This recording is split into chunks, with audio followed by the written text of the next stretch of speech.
नमस्कार, news point लेकर हाजिर हूं मैं राजीव। दोस्तों, नरेंद्र मोदी के लिए तीसरा कार्यकाल बड़ा उलझाने वाला साबित होता जा रहा है। अभी शपथ लिए हुए एक दिन भी नहीं बीता है। आप जानते हैं कि कल ही शाम को लगभग 7:30 बजे नरेंद्र मोदी ने शपथ ली और शपथ लेने के बाद गठबंधन के सभी साथी अपने तेवर दिखाने लगे हैं या दिखाने शुरू कर दिए हैं, ये कह सकते हैं। ये कहना शायद गलत नहीं होगा कि एक अकेला सब पर भारी कहने वाले नरेंद्र मोदी इस बार गठबंधन सरकार में बुरी तरह फंस गए हैं, क्योंकि नरेंद्र मोदी को कभी महागठबंधन या गठबंधन जो भी कहें उसमें बने रहने की आदत ही नहीं रही और न ही गठबंधन सरकार चलाने का कोई एक्सपीरियंस है, कोई अनुभव उनके पास है। 2001 से 2014 तक गुजरात के सीएम के तौर पर या 2014 से 2024 तक देश के पीएम के तौर पर मोदी ने जितनी भी सरकारें चलाई अपनी मनमानी से चलाई। बीजेपी का बहुमत रहा तो मोदी इसे अपने दबदबे के लिए इस्तेमाल करते रहे, लेकिन अब ऊंट पहाड़ के नीचे आ गया है। दोस्तों, बीजेपी को बहुमत नहीं मिला और मोदी को मजबूरन एनडीए का गुणगान करके सत्ता में आना पड़ा और अब सत्ता में तो आ गए हैं, लेकिन क्या गठबंधन में सत्ता संभाल पाएंगे, यह सवाल उठ रहा है, क्योंकि केरल से लेकर महाराष्ट्र तक और यूपी से लेकर बिहार तक बगावत के सुर उठने लगे हैं। केरल से पहली बार बीजेपी को जीत दिलाने वाले मलयाली एक्टर सुरेश गोपी, जो बीजेपी के अध्यक्ष भी हैं केरल में, सुरेश गोपी को मोदी ने मंत्रिमंडल में कल जगह दी। उन्होंने शपथ भी ले ली, लेकिन फिर एक मलयाली चैनल पर उन्होंने कहा कि मैं जल्द ही इस पद से मुक्त होना चाहूंगा। ये देखिए, सुरेश गोपी हैं। इन्होंने सुबह सुबह इनकी खबर आई कि ये कह रहे हैं कि मैं जल्द ही इस पद से मुक्त होना चाहता हूं ताकि जो फिल्में हैं उन फिल्मों के लिए मैं वक्त दे पाऊं। जब इस बयान पर सवाल उठे, दिन भर सवाल उठते रहे कि आखिर सुरेश गोपी पद संभालने के 24 घंटे के भीतर ही पलट क्यों गए, तो उनकी सफाई आ गई कि मेरे कहने का मतलब वो नहीं था, मेरे कहने का मतलब ये नहीं था। ये सब कह रहे थे यहां सुरेश गोपी, यानी अभी वो मंत्री बने रहेंगे, ये तो कह रहे हैं, लेकिन क्या किसी दबाव के कारण ये कह रहे हैं सुरेश गोपी या कोई और कारण है? लेकिन 24 घंटे में ये पलटते हुए क्यों दिखाई दिए? और इसी तरह अगर आप महाराष्ट्र में जाएं तो महाराष्ट्र में प्रफुल्ल पटेल की बात आपको सुनाई थी कल हम लोगों ने। प्रफुल्ल पटेल जो अजित पवार गुट के एनसीपी के सांसद हैं, उन्होंने ये कहकर राज्य मंत्री पद लेने से कल इनकार कर दिया था कि यूपीए में मैं कैबिनेट मंत्री था, यानी अजीत पवार वाली एनसीपी डिमोशन वाली बीजेपी की चाल को स्वीकार नहीं करेगी। जरा सुन लेते हैं प्रफुल्ल पटेल ने कल क्या कहा था। एक छोटी सी बाइट प्रफुल्ल पटेल की सुनेंगे। और प्रफुल्ल पटेल ने कल की बात है ये, अजीत पवार वाली एनसीपी और डिमोशन वाली बीजेपी की चाल को स्वीकार नहीं करेगी। और सबसे बड़ी बात कि प्रफुल्ल पटेल ने यहां इस पद को छोड़ा, लेकिन दूसरी तरफ एकनाथ शिंदे वाली शिवसेना की भी नाराजगी अब सामने आ गई है। एकनाथ शिंदे के पास 7 सीटें हैं, लेकिन उसे मंत्री पद में, मंत्रिमंडल में एक भी जगह नहीं मिला है। पहले प्रफुल्ल पटेल को सुनिए क्या कह रहे हैं। ये कल की खबर है, लेकिन बहुत इंपॉर्टेंट है और इसी से यहां चर्चा बढ़ाएंगे और गठबंधन सरकार में कैसे बुरे फंसे हैं मोदी, ये जानेंगे। सुनिए जरा प्रफुल्ल पटेल को। हमको राज्य मंत्री स्वतंत्र प्रभार के बारे में सूचना मिली, लेकिन मैं स्वयं भारत सरकार का कैबिनेट मंत्री पहले रह चुका हूं और इसलिए हमने उनको यही कहा कि भाई देखिए, ये आपने जो ऑफर दी है, हमें खुशी है कि आपने हमको एक सूचना भेजी, लेकिन मेरे लिए थोड़ा ये कठिन है कि हम ये पोस्ट को हम पूर्वी में मैं कैबिनेट मंत्री रहे कारण मैं नहीं स्वीकार कर सकता। इसमें कोई ऐसा मतभेद नहीं है, कोई मतलब जो भी कोई अटकलें लगाई जा रही, ऐसी कोई भी बात नहीं है। सब कुशल है, सब ठीक है और हमको ये भी कहा गया है कि कुछ दिनों की आप राह देखिए, हम इसको दुरुस्त करेंगे। लेकिन आज के आज हमारे लिए भी ये संभव इसलिए नहीं है कि और पार्टीज के लिए भी हमने जो बात की है, निकष लगाए हैं, इंक्लूडिंग महाराष्ट्र में शिवसेना जो है, जिनके साथ एमपी चुनकर आए हैं, उनके साथ भी जो हम लोगों ने निकष लगाए, उसके हिसाब से आप प्लीज आज के आज इसको इंसिस्ट मत करिए और कोई हमारे पक्ष में मतभेद नहीं। तो ये सुन रहे थे आप, ये एनसीपी उद्धव गुट, माफी चाहूंगा, एनसीपी जो अजित पवार गुट है उसके नेता प्रफुल्ल पटेल और कह रहे हैं कि मैं पहले ही अगर कैबिनेट मिनिस्टर रह चुका हूं तो राज्य मंत्री लेकर क्या करूंगा। उधर एकनाथ शिंदे वाली जो शिवसेना है उसकी भी नाराजगी है और उसे भी एक राज्य मंत्री का पद मिला है और इसलिए ये श्रीरंग वारणे जो हैं इन्होंने अपनी नाराजगी जाहिर की है। शिवसेना के सांसद हैं और उन्होंने कहा है कि कई सालों से शिवसेना केंद्र सरकार का साथ देती आई है। कल शिवसेना को एक राज्य मंत्री का पद मिला है, लेकिन मुझे लगता है कि शिवसेना को केंद्रीय मंत्री का पद मिलना चाहिए था। मुझे व्यक्तिगत रूप से लगा कि पार्टी को एक कैबिनेट मंत्री का पद मिलना चाहिए था। मैंने सिर्फ अपनी बात रखी है, इसमें न मेरा और न ही पार्टी का कोई रोष है, कोई नाराजगी नहीं है, ये कह रहे हैं। लेकिन आखिर जब नाराजगी नहीं है तो ये बात कैसे आपने रख दी? आइए जरा सुन लेते हैं श्रीरंग वारणे क्या कह रहे हैं, उनकी जुबानी सुनते हैं, सुनिए। प्रतिनिधि हुआ है, इसमें आपको एक राज्य मंत्री पद मिला है, क्या कहेंगे इसके बारे में? देखिए, एनडीए की पुराने सहयोगी शिवसेना है, कई सालों से केंद्रीय नेतृत्व को, केंद्रीय संगठन को शिवसेना पार्टी साथ देते आए। कल के शपथ विधि ग्रहण में शिवसेना पक्ष को होम का ये मिला, एमओएस मिला है, लेकिन मुझे लगता था कि कैबिनेट मंत्री मिलना चाहिए। कई सारी ऐसी छोटी पार्टी है जैसे कि मांझी जी की, कुमार स्वामी जी की, उनके पार्टी के कुमार स्वामी जी के 2 एमपी है, मांझी जी का 1 एमपी है और पासवान जी का 5 एमपी है। तो हमें लगता था कि हमें कैबिनेट मंत्री एक दिया है, वो कैबिनेट मंत्री मिलने की अपेक्षा थी हमारी। नाराजी नहीं, शिवसेना के साथ भेदभाव हुआ है? बिल्कुल नहीं, बिल्कुल नहीं। ये सब पूरी बात माननीय शिंदे साहब और बीजेपी के वरिष्ठ नेता बैठ के बात की है। मैं कई सालों से संसद रह चुका हूँ, मुझे व्यक्तिगत रूप से लगा था कि कैबिनेट मंत्री पार्टी को मिलना चाहा। मैंने मेरी बात रखी है, उसमें पार्टी का कुछ नहीं। अगर आपको आपकी इच्छा के अनुसार मंत्री पद नहीं मिला है तो आपकी भूमिका क्या होगी?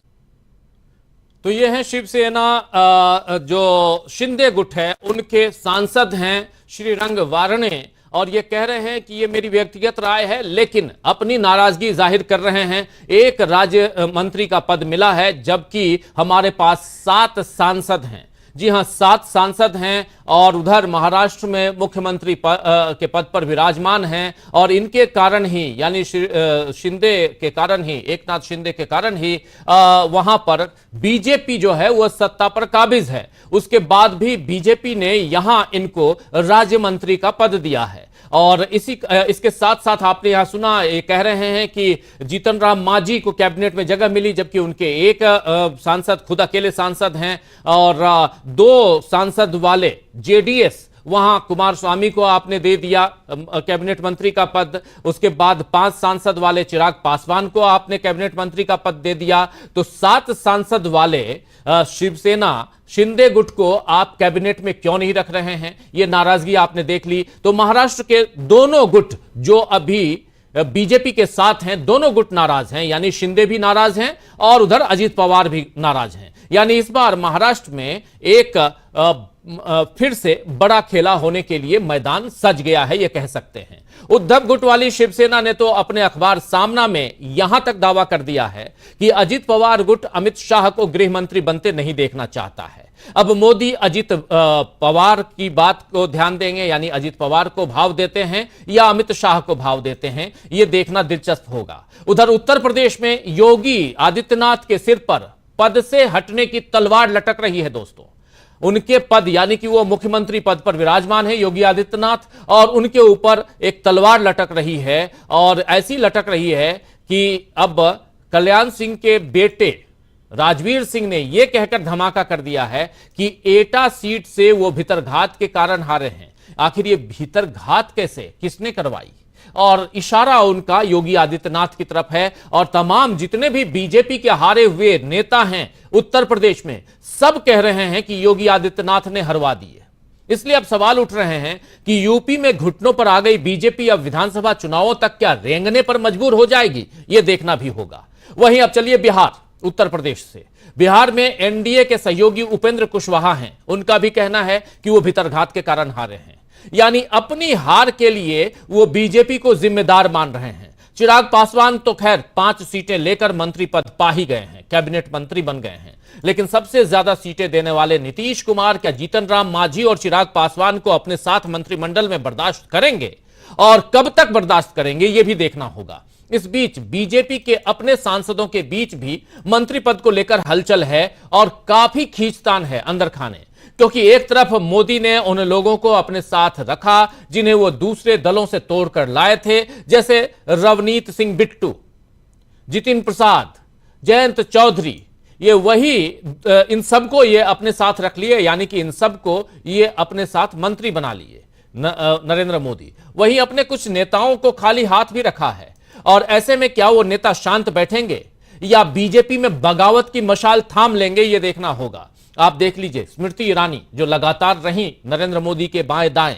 लेकिन स्मृति ईरानी, अनुराग ठाकुर, ऐसे नेता क्या चुप बैठेंगे? रविशंकर प्रसाद क्या चुप बैठेंगे? ऐसे बहुत सारे नेता हैं, और बहुत तो ऐसे हैं जिनको टिकट तक नहीं दिया गया और उनको बाहर बैठा दिया गया दर्शक दीर्घा में। जैसे यहां दिल्ली में हर्षवर्धन को आप देख लीजिए, कितने हैं ऐसे जिनको बिल्कुल बाहर बैठा दिया गया। वैसे मोदी की सबसे बड़ी मुश्किल तो दोस्तों यही रहेगी कि वो गठबंधन के सहयोगियों के साथ काम कैसे करेंगे, क्योंकि उनकी कार्यशैली, काम करने का जो तरीका है, किसी से कुछ कहने सुनने वाला नहीं है। यानी किसी से ना कुछ कहते हैं, न ही किसी की सुनते हैं, बल्कि सीधे फैसले सुनाने की रही है नरेंद्र मोदी की कार्यशैली। और घटक दल, खासकर चंद्रबाबू नायडू और नीतीश कुमार, इस तरह की धौंस पट्टी को कैसे सहन कर पाएंगे? वो सहन करने के आदी नहीं है, आप जानते हैं, क्योंकि हमेशा नीतीश बाबू भी किसी न किसी रूप में नाराज होते हैं, बाहर हो जाते हैं, और बात नहीं, वो नहीं सुनते किसी की धौंस। और न ही चंद्रबाबू नायडू। आप याद कीजिए 2018 में जब चंद्रबाबू नायडू अलग हुए थे एनडीए से, तो उन्होंने कितने सारे आरोप लगाए थे। तो क्या इस बार सत्ता की खातिर दबे दबे रहेंगे नरेंद्र मोदी, यह माना जाए, या गठबंधन धर्म न निभाने के कारण सत्ता से हाथ धो देंगे नरेंद्र मोदी, यह माना जाए? गठबंधन सरकार में कैसे बुरे फंसे हुए हैं नरेंद्र मोदी, यह आज जानने की हम कोशिश करेंगे। और ये देखिए उपेंद्र कुशवाहा हैं, क्या कह रहे हैं जरा सुन लेते हैं उपेंद्र कुशवाहा को। बहुत चलिए, उपेंद्र कुशवाहा की बात हालांकि मैंने आपको सुना दी, तो उपेंद्र कुशवाहा से लेकर तमाम, उपेंद्र कुशवाहा चाहते थे कि ये सांसद बने, फिर मंत्री बने, लेकिन इनके सामने पवन सिंह जैसे एक्टर को खड़ा कर दिया गया, और जो शत्रुघ्न सिन्हा के सामने खड़े होते थे, और इनका कहना है कि बीजेपी ने खास तौर पर मेरे सामने खड़ा किया ताकि वहां ट्रायंगुलर मुकाबला हो जाए और मैं हार जाऊं, और ये हार गए। तो ऐसे बहुत हैं, आप चाहे उत्तर प्रदेश देखिए, बिहार देखिए, या चाहे आप बंगाल और उधर महाराष्ट्र देखिए, हर तरफ यही हाल, और कुछ यही कमोबेश हाल जो है वो गुजरात, राजस्थान का भी है। क्या नरेंद्र मोदी बुरी तरह फंसे हुए हैं, ये अपनों के बीच और साथ साथ अपने जो गठबंधन धर्म के नेता हैं उनके बीच भी। दूसरी तरफ कांग्रेस पार्टी तैयारियां कर रही है। हरियाणा में चुनाव है, आप जानते हैं, इसी साल हरियाणा विधानसभा का चुनाव है, इसी साल महाराष्ट्र विधानसभा का चुनाव है, इसी साल झारखंड विधानसभा का चुनाव भी है, और इसी साल जम्मू कश्मीर विधानसभा का भी चुनाव होना है। दीपेंद्र हुड्डा, आज एक मीटिंग हुई, और इस मीटिंग में 50 सीटें आई हैं हरियाणा में, 50 सीटें कांग्रेस के खाते में, और 50% सीटें, माफी चाहूंगा, 50 नहीं, 50% सीटें गई हैं बीजेपी के खाते में, यानी 5-5 सीटें। दीपेंद्र हुड्डा जो हैं ये काफी उत्साहित हैं, और ये कह रहे हैं कि अगली सरकार हमारी आएगी। मीटिंग के बाद क्या कुछ कह रहे हैं मीडिया से, सुनिए। देखिए, आज कांग्रेस विधायक दल की जो बैठक हुई है उसमें हमने हरियाणा सभी कांग्रेस के विधायकों, सांसदों ने हमारे नेता विपक्ष चौधरी उपेंद्र सिंह हुड्डा जी और हमारे प्रदेश अध्यक्ष चौधरी उदय भान जी के नेतृत्व में हुई इस बैठक में सभी प्रदेशवासियों का हृदय से धन्यवाद और आभार हमने व्यक्त किया है। प्रदेशवासियों ने, छत्तीस बिरादरी ने इतना आशीर्वाद और साथ हमें दिया, कांग्रेस पार्टी को दिया। आज इस चुनाव में न सिर्फ 5 लोकसभा सीट कांग्रेस पार्टी जीती है, हरियाणा देश में तमाम प्रदेशों से के मुकाबले इंडिया गठबंधन की सबसे ज्यादा वोट प्रतिशत अगर कहीं आई है तो 47.6% वोट आज हरियाणा में कांग्रेस पार्टी को इंडिया गठबंधन को मिली है, जो कि तमिलनाडु, केरल, कर्नाटक, तेलंगाना, महाराष्ट्र सारे प्रदेशों से ज्यादा अगर इंडिया गठबंधन को वोट मिली। तो हरियाणा के अंदर देश में रिकॉर्ड बनाने का काम हरियाणा वासियों ने किया, इतना आशीर्वाद दिया।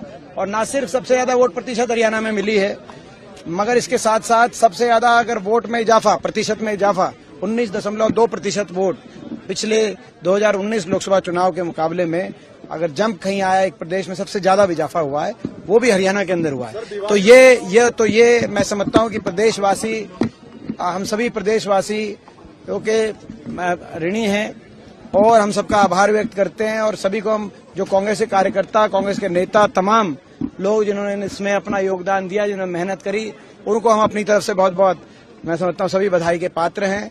और ये एक लक्ष्य में तो हमें सफलता मिली है, लेकिन जो दूसरा लक्ष्य है हरियाणा को बचाने का, हरियाणा को दोबारा से विकास, खुशहाली के रास्ते पे, पटरी पे लेके आने का जो लक्ष्य है, यानी कि हरियाणा में बदलाव लाने का, हरियाणा में परिवर्तन का, हरियाणा का युवाओं का, किसानों का उज्जवल भविष्य हो, गरीब आदमी का उज्जवल भविष्य हो हरियाणा में, तो वो जो दूसरा लक्ष्य है, अब दूसरे लक्ष्य की तरफ हम आगे बढ़ेंगे, ऐसा संकल्प हमने लिया है। उसके तो दीपेंद्र हुड्डा को आप सुन रहे थे। ये कांग्रेस की तैयारियों का जायजा लेकर उसके बाद हरियाणा का जिक्र कर रहे हैं, कैसी तैयारियां, किस ढंग से आगे हम बढ़ेंगे, ये सारी बातें। लेकिन इधर ये तो आने वाला भविष्य, उसकी चर्चा हो रही है, लेकिन एक भविष्य की बात यहां पर और भी हम कर रहे हैं, जो गठबंधन सरकार में बुरे फंसे कैसे मोदी, इसकी चर्चा। और इसमें इससे पहले आगे बढ़े, उससे पहले शेख हसीना पहुंची हुई हैं। आप जानते हैं कि हिंदुस्तान आई हुई हैं, कल ओथ सेरेमनी में थी और आज उन्होंने मुलाकात की सोनिया गांधी से, राहुल गांधी से, प्रियंका गांधी से, और एक अलग मुलाकात आप जानते हैं। ये विजुअल्स आप देखिए, जरा फुल स्क्रीन ला सकते हैं तो ले आइए, और इस विजुअल के जरिए आप समझ सकते हैं एक आत्मीयता यहां साफ दिखाई दे रही है। राहुल गांधी, प्रियंका गांधी पहुंची, बांग्लादेश की प्रधानमंत्री शेख हसीना और ये इन तमाम नेताओं से, और राहुल गांधी एक लंबे वक्त के बाद पायजामा कुर्ता में नजर आ रहे हैं, यूनिफॉर्म चेंज नजर आ रहा है राहुल गांधी का। तो ये सब कुछ, और इन सब के बीच उधर नरेंद्र मोदी की सरकार कैसे आगे बढ़ रही है, कैबिनेट विस्तार जो है वो धीरे धीरे हो रहा है, और पोर्टफोलियो की खबर आ रही है कि पोर्टफोलियो बांटे जा रहे हैं। पोर्टफोलियो में किसको क्या मिल रहा है ये हम आप तक पहुंचाएंगे, और लेकिन उसके साथ साथ महत्वपूर्ण बात यह है कि यहां से क्या नरेंद्र मोदी की मुश्किलें बढ़ती हुई दिखाई दे रही हैं। चलिए, हमारे साथ कुछ वरिष्ठ साथी हैं, उन सबसे आपका पहले परिचय करवाता हूं और आगे बढ़ते हैं। जरा स्क्रीन पर हमारे तमाम साथियों को ले आइए, चर्चा की शुरुआत करते हैं। देखिए, इस वक्त हमारे साथ 4 वरिष्ठ साथी जुड़े हुए। सुनील शुक्ला जी हमारे साथ हैं, हमारे साथ डॉक्टर प्रकाश हिंदुस्तानी जी हैं, हमारे साथ डॉक्टर दीपक पाचपोर जी हैं, हमारे साथ अमलेंदु उपाध्याय जी जुड़े हुए हैं।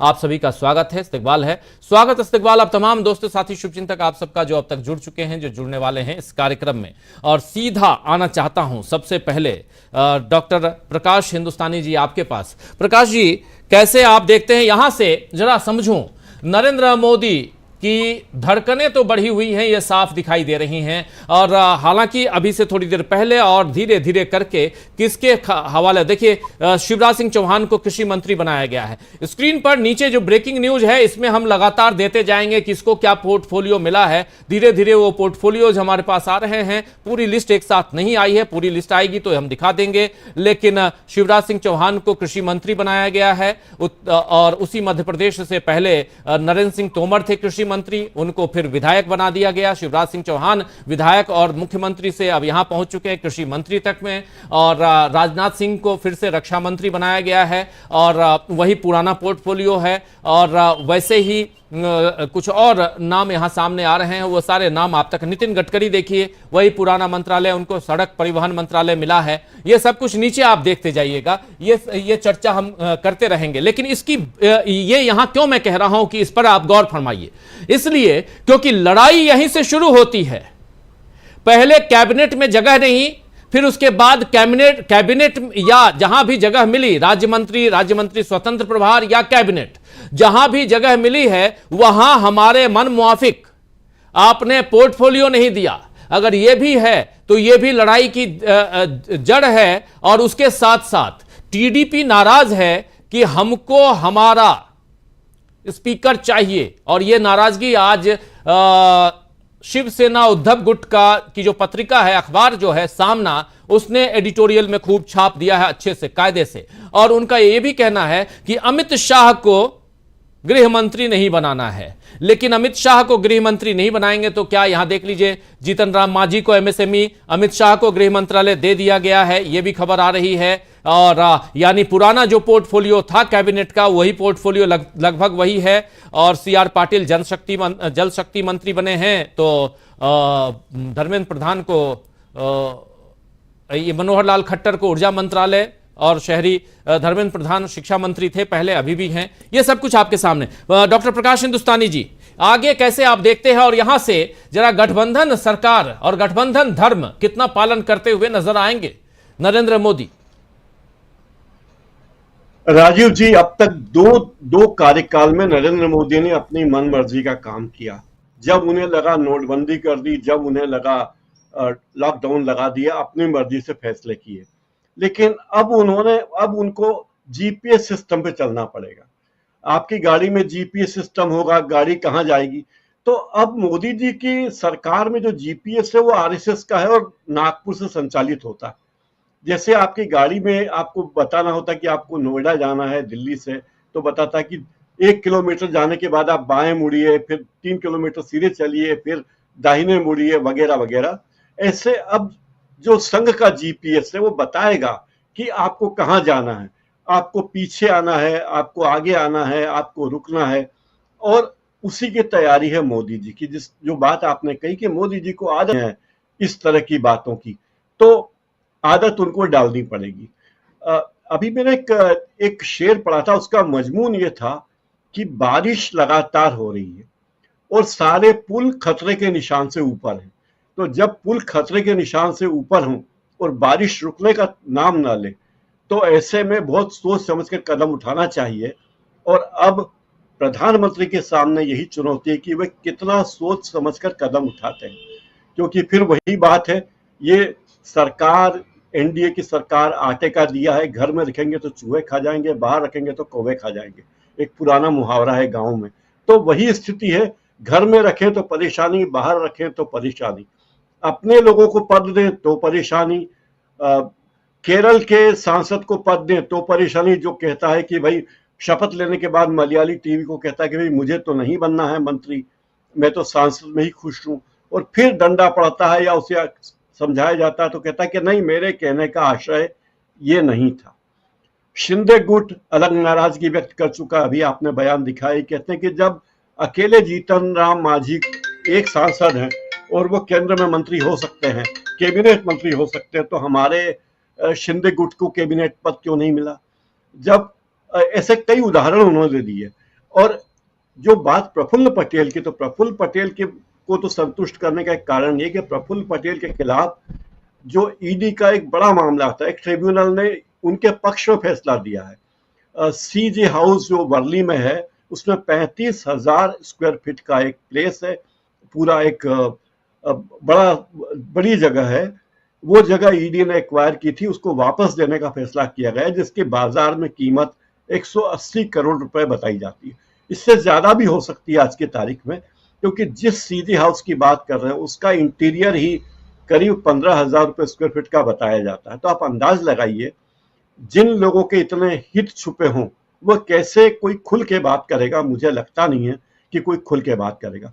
लेकिन अब शुरुआत देखिए, शुरुआत से ही बगावती सुर नजर आए। शपथ लिए हुए एक दिन भी नहीं हुआ और लोगों ने अपनी नाराजगी व्यक्त की। और जब कहा गया तो कहते कि हमारा ये उद्देश्य नहीं था, हमें कुछ विरोध नहीं करना। अब देखिए, नायडू साहब के बेटे ने भी, जो अखिलेश यादव की तरह जिनके पिता सीएम थे, ये भी सीएम बनना चाहते हैं। नायडू साहब के बेटे बोलते हैं कि हम तो मुस्लिम आरक्षण के पक्ष में हैं और हम तो यही करना चाहते हैं। तो अभी तो केवल पदों की बंदर बांट है। अभी तो सांसदों को मेंढकों की तरह तोला जा रहा है। लेकिन जब मुद्दों की बात होगी, और फिर ऊपर से एक सशक्त विपक्ष इस बार है, जो राहुल गांधी कह चुके हैं कि हम मुद्दों को संसद में उठाएंगे। और यह बात भी होगी कि पिछले दो कार्यकाल में मोदी जी को विपक्ष के नेता से संपर्क नहीं पड़ा। अब उन्हें विपक्ष के नेता से भी मुकाबला करना पड़ेगा, और विपक्ष का नेता तगड़ा होगा, दमदार होगा, मीडिया को उसको दिखाना पड़ेगा, दूरदर्शन को उसे दिखाना पड़ेगा, स्पीकर कोई भी हो उसे विपक्ष के नेता प्रतिपक्ष को समय देना होगा बोलने के लिए। तो ये सारी चीजें होंगी। सबको देखकर लगता है कि मोदी जी के लिए राह आसान नहीं है। राजीव जी, आसान नहीं है, ये इसकी चर्चा कर रहे थे। जरा जल्दी से दीपक जी आपके पास आना चाहता हूं और आपसे भी समझूं। देखिए, पूरब से लेकर पश्चिम तक, उत्तर से लेकर दक्षिण तक, और खासकर जो प्रमुख राज्य हैं, इन राज्यों में नरेंद्र मोदी के खिलाफ आवाज बुलंद हो रही है। आखिर कल एक मंत्री पद वापस कर दिया जाता है अजित पवार गुट की तरफ से, एनसीपी की तरफ से। आज उसी महाराष्ट्र में देखिए तो शिवसेना शिंदे गुट कह रहा है कि क्या 7 सांसद चुन के आए हैं हमारे, उसके बाद आप मुझे सिर्फ राज्य मंत्री दे रहे हैं, और जीतन राम मांझी एक सांसद के रूप में उनको कैबिनेट में आप जगह दे रहे हैं। ये आखिर ऐसा क्यों, ये दोहरा रवैया क्यों, ये सवाल पूछा जा रहा है। दूसरी तरफ आप देख लीजिए कि केरल से जो जीत के एक सीट जीत करके आए, उनका कहना है कि मैं मलयाली एक्टर हैं, मलयाली फिल्म करना चाहता हूं, इसलिए मुझे अभी इससे विराम चाहिए। मैं वो 24 घंटा नहीं बीता कि वो अपना पद छोड़ने के लिए तैयार हैं। क्यों आखिर ऐसा हो रहा है? और सबसे बड़ी बात कि टीडीपी का कहना है कि हमको हमारा स्पीकर चाहिए।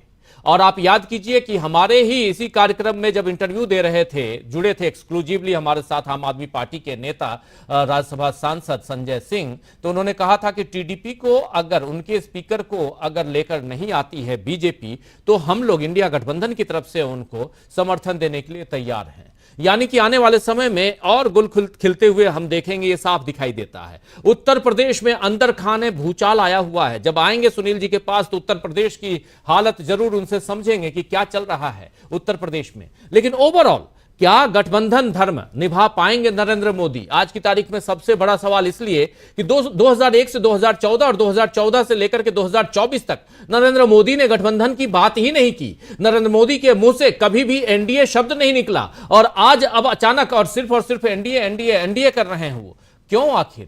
और क्या नरेंद्र मोदी ने अपने आप को यहां से सुधार लिया है, या नरेंद्र मोदी यहां से परेशान हैं इसलिए और किसी भी हाल में उनको सत्ता चाहिए तो आज वो ये बात कर रहे हैं? दूसरी तरफ कांग्रेस पार्टी का कुनबा बढ़ता जा रहा है। पप्पू यादव आज आकर मुलाकात करते हैं कांग्रेस से, प्रियंका गांधी से, मल्लिकार्जुन खड़गे से, और कहते हैं कि हमारा पूरा सपोर्ट, पूरा समर्थन, हम कांग्रेस के साथ हैं। और इस प्रकार मल्लिकार्जुन खड़गे ट्वीट करके जवाब इसकी घोषणा करते हैं कि कांग्रेस का कुनबा बढ़कर 101 हो गया है, सांसद अब 101 हो गए हैं कांग्रेस के पास।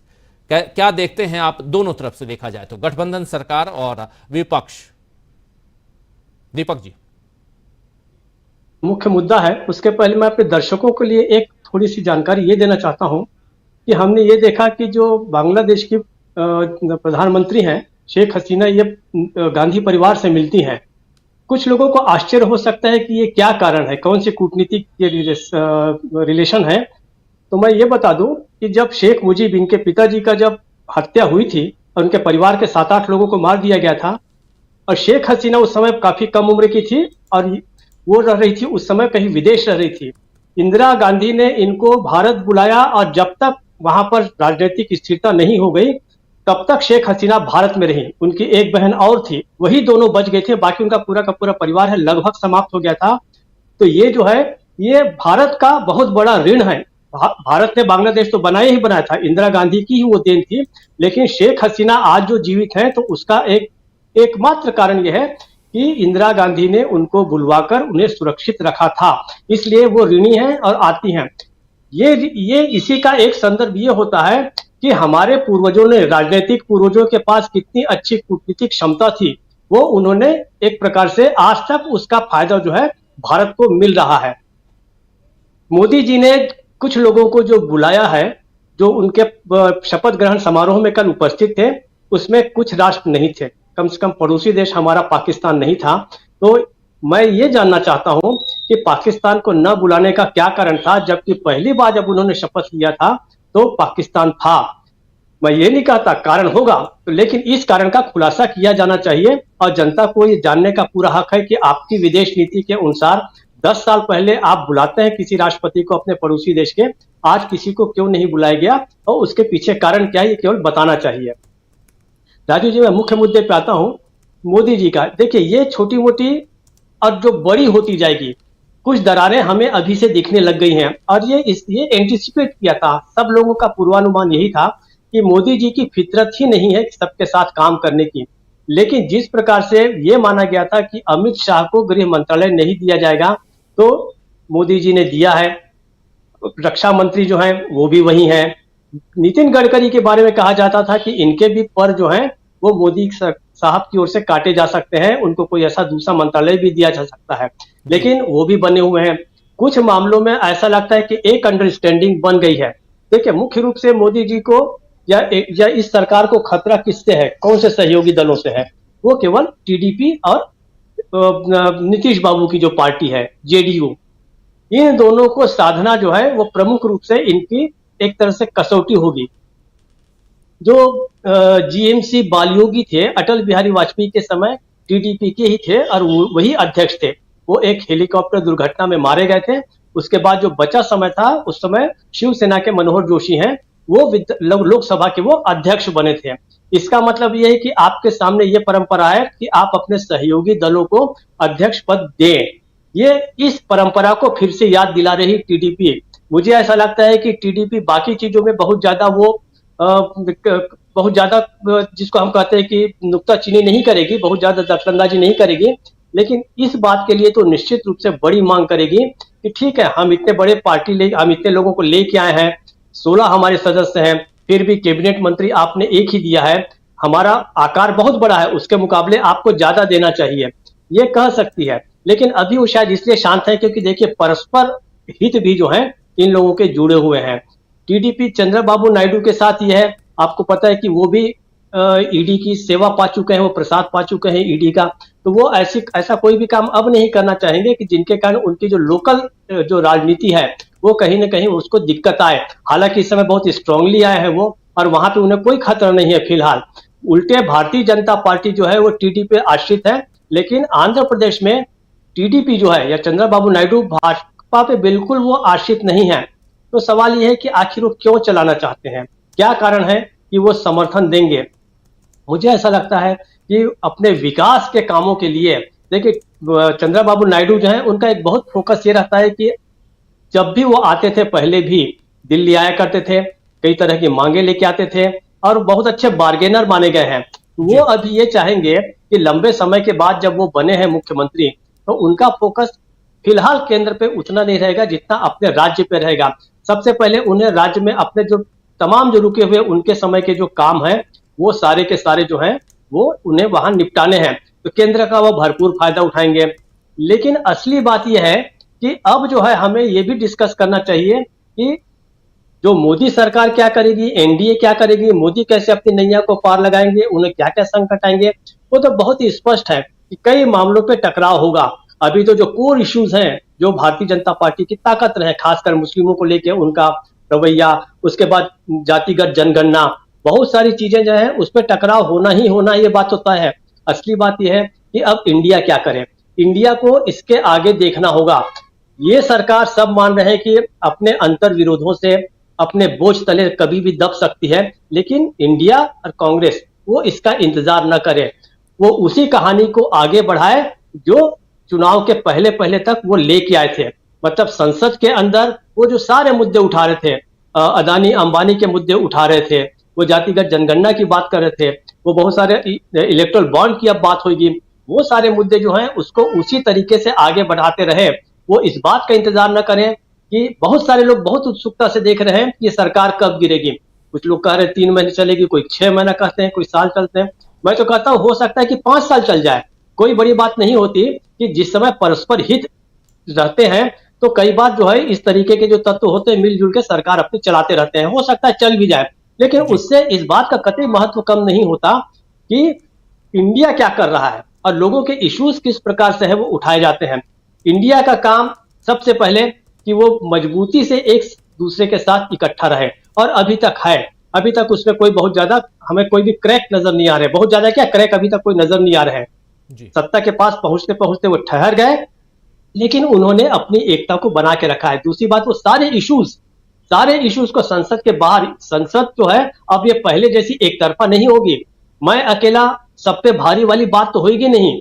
निश्चित रूप से कई लोग जो हैं वो काफी भारी पड़ेंगे। बहुत मजबूती के साथ इंडिया गठबंधन के सहयोगी दल आए हैं। संसद के अंदर का नजारा दूसरा रहेगा, और जिस प्रकार से उत्तर प्रदेश में अखिलेश और राहुल जो है धन्यवाद यात्रा निकाल रहे हैं, वो सारे के सारे प्रदेशों में निकालना चाहिए। इंडिया गठबंधन के पास अभी भी कुछ बातें चिंताजनक है। मसलन कुछ राज्यों में जहां उनकी सरकारें थी वहां भी लेकिन बहुत अच्छा प्रदर्शन नहीं हुआ। तो क्यों नहीं हुआ? बिहार में अच्छे प्रदर्शन की उम्मीद थी लेकिन वो नहीं हो सका। याद कीजिए, जिस समय नीतीश बाबू पलटे थे, सारे के सारे कह रहे थे कि इसका खामियाजा जो है नीतीश बाबू को भी भुगतना पड़ेगा और बीजेपी को भी भुगतना पड़ेगा, लेकिन ऐसा नहीं हुआ। उन कारणों में जाना पड़ेगा, इश्यूज क्या है इसको फिर से अपने को रिकास्ट करना पड़ेगा और नए तरीके से इंट्रोड्यूस करना पड़ेगा। एक बात है, केवल अंतिम बातें कहूंगा कि भविष्य जो है वो इंडिया का है। राजीव जी, जी, भविष्य इंडिया का है। ये आखिरी लाइन, आखिरी सेंटेंस आपका बहुत इंपॉर्टेंट है और यहीं से इस देश की तस्वीर दिखाई देती है, इस देश की सियासी तस्वीर दिखाई देती है कि ये भविष्य किधर है। और क्या इस 18वें लोकसभा में, यानी अगला जो 5 साल है, इस पूरे 5 साल के कार्यकाल को नरेंद्र मोदी पूरा कर पाएंगे, या ये देश इसी 5 साल में एक दूसरे प्रधानमंत्री को भी देखेगा? ये जबरदस्त आने वाले समय में उठापटक वाला समय बीतने वाला है, ये तय मानिए, क्योंकि शुरुआत इसकी हो चुकी है। और कहते हैं ना, प्रथमे माँ से मक्षिका पाता, संस्कृत में एक श्लोक का एक हिस्सा है, अंश है, यानी कि पहले ही जैसे कौड़ ले रहे थे उसी में मक्खी गिर गई, और यहां वही होता हुआ दिखाई देता है। नरेंद्र मोदी की कैबिनेट में अगर शामिल होने के लिए प्रफुल्ल पटेल तैयार नहीं होते हैं और खुले तौर पे बगावत करते हैं तो इसका क्या मायने निकाला जाए। दूसरी तरफ अगर आपकी ही पार्टी से, केरल से पहली बार जीत के आई आपकी पार्टी, पहली बार केरल में खाता खुला, और वहां से आपके सांसद कहें कि नहीं जी 24 घंटे में पलट जाएं कि नहीं अभी मुझे फिल्में बनानी है, मलयाली फिल्म के एक्टर हैं, फिल्में बनानी हैं, तो फिर क्या कहेंगे आप सुरेश गोपी, क्या कहेंगे?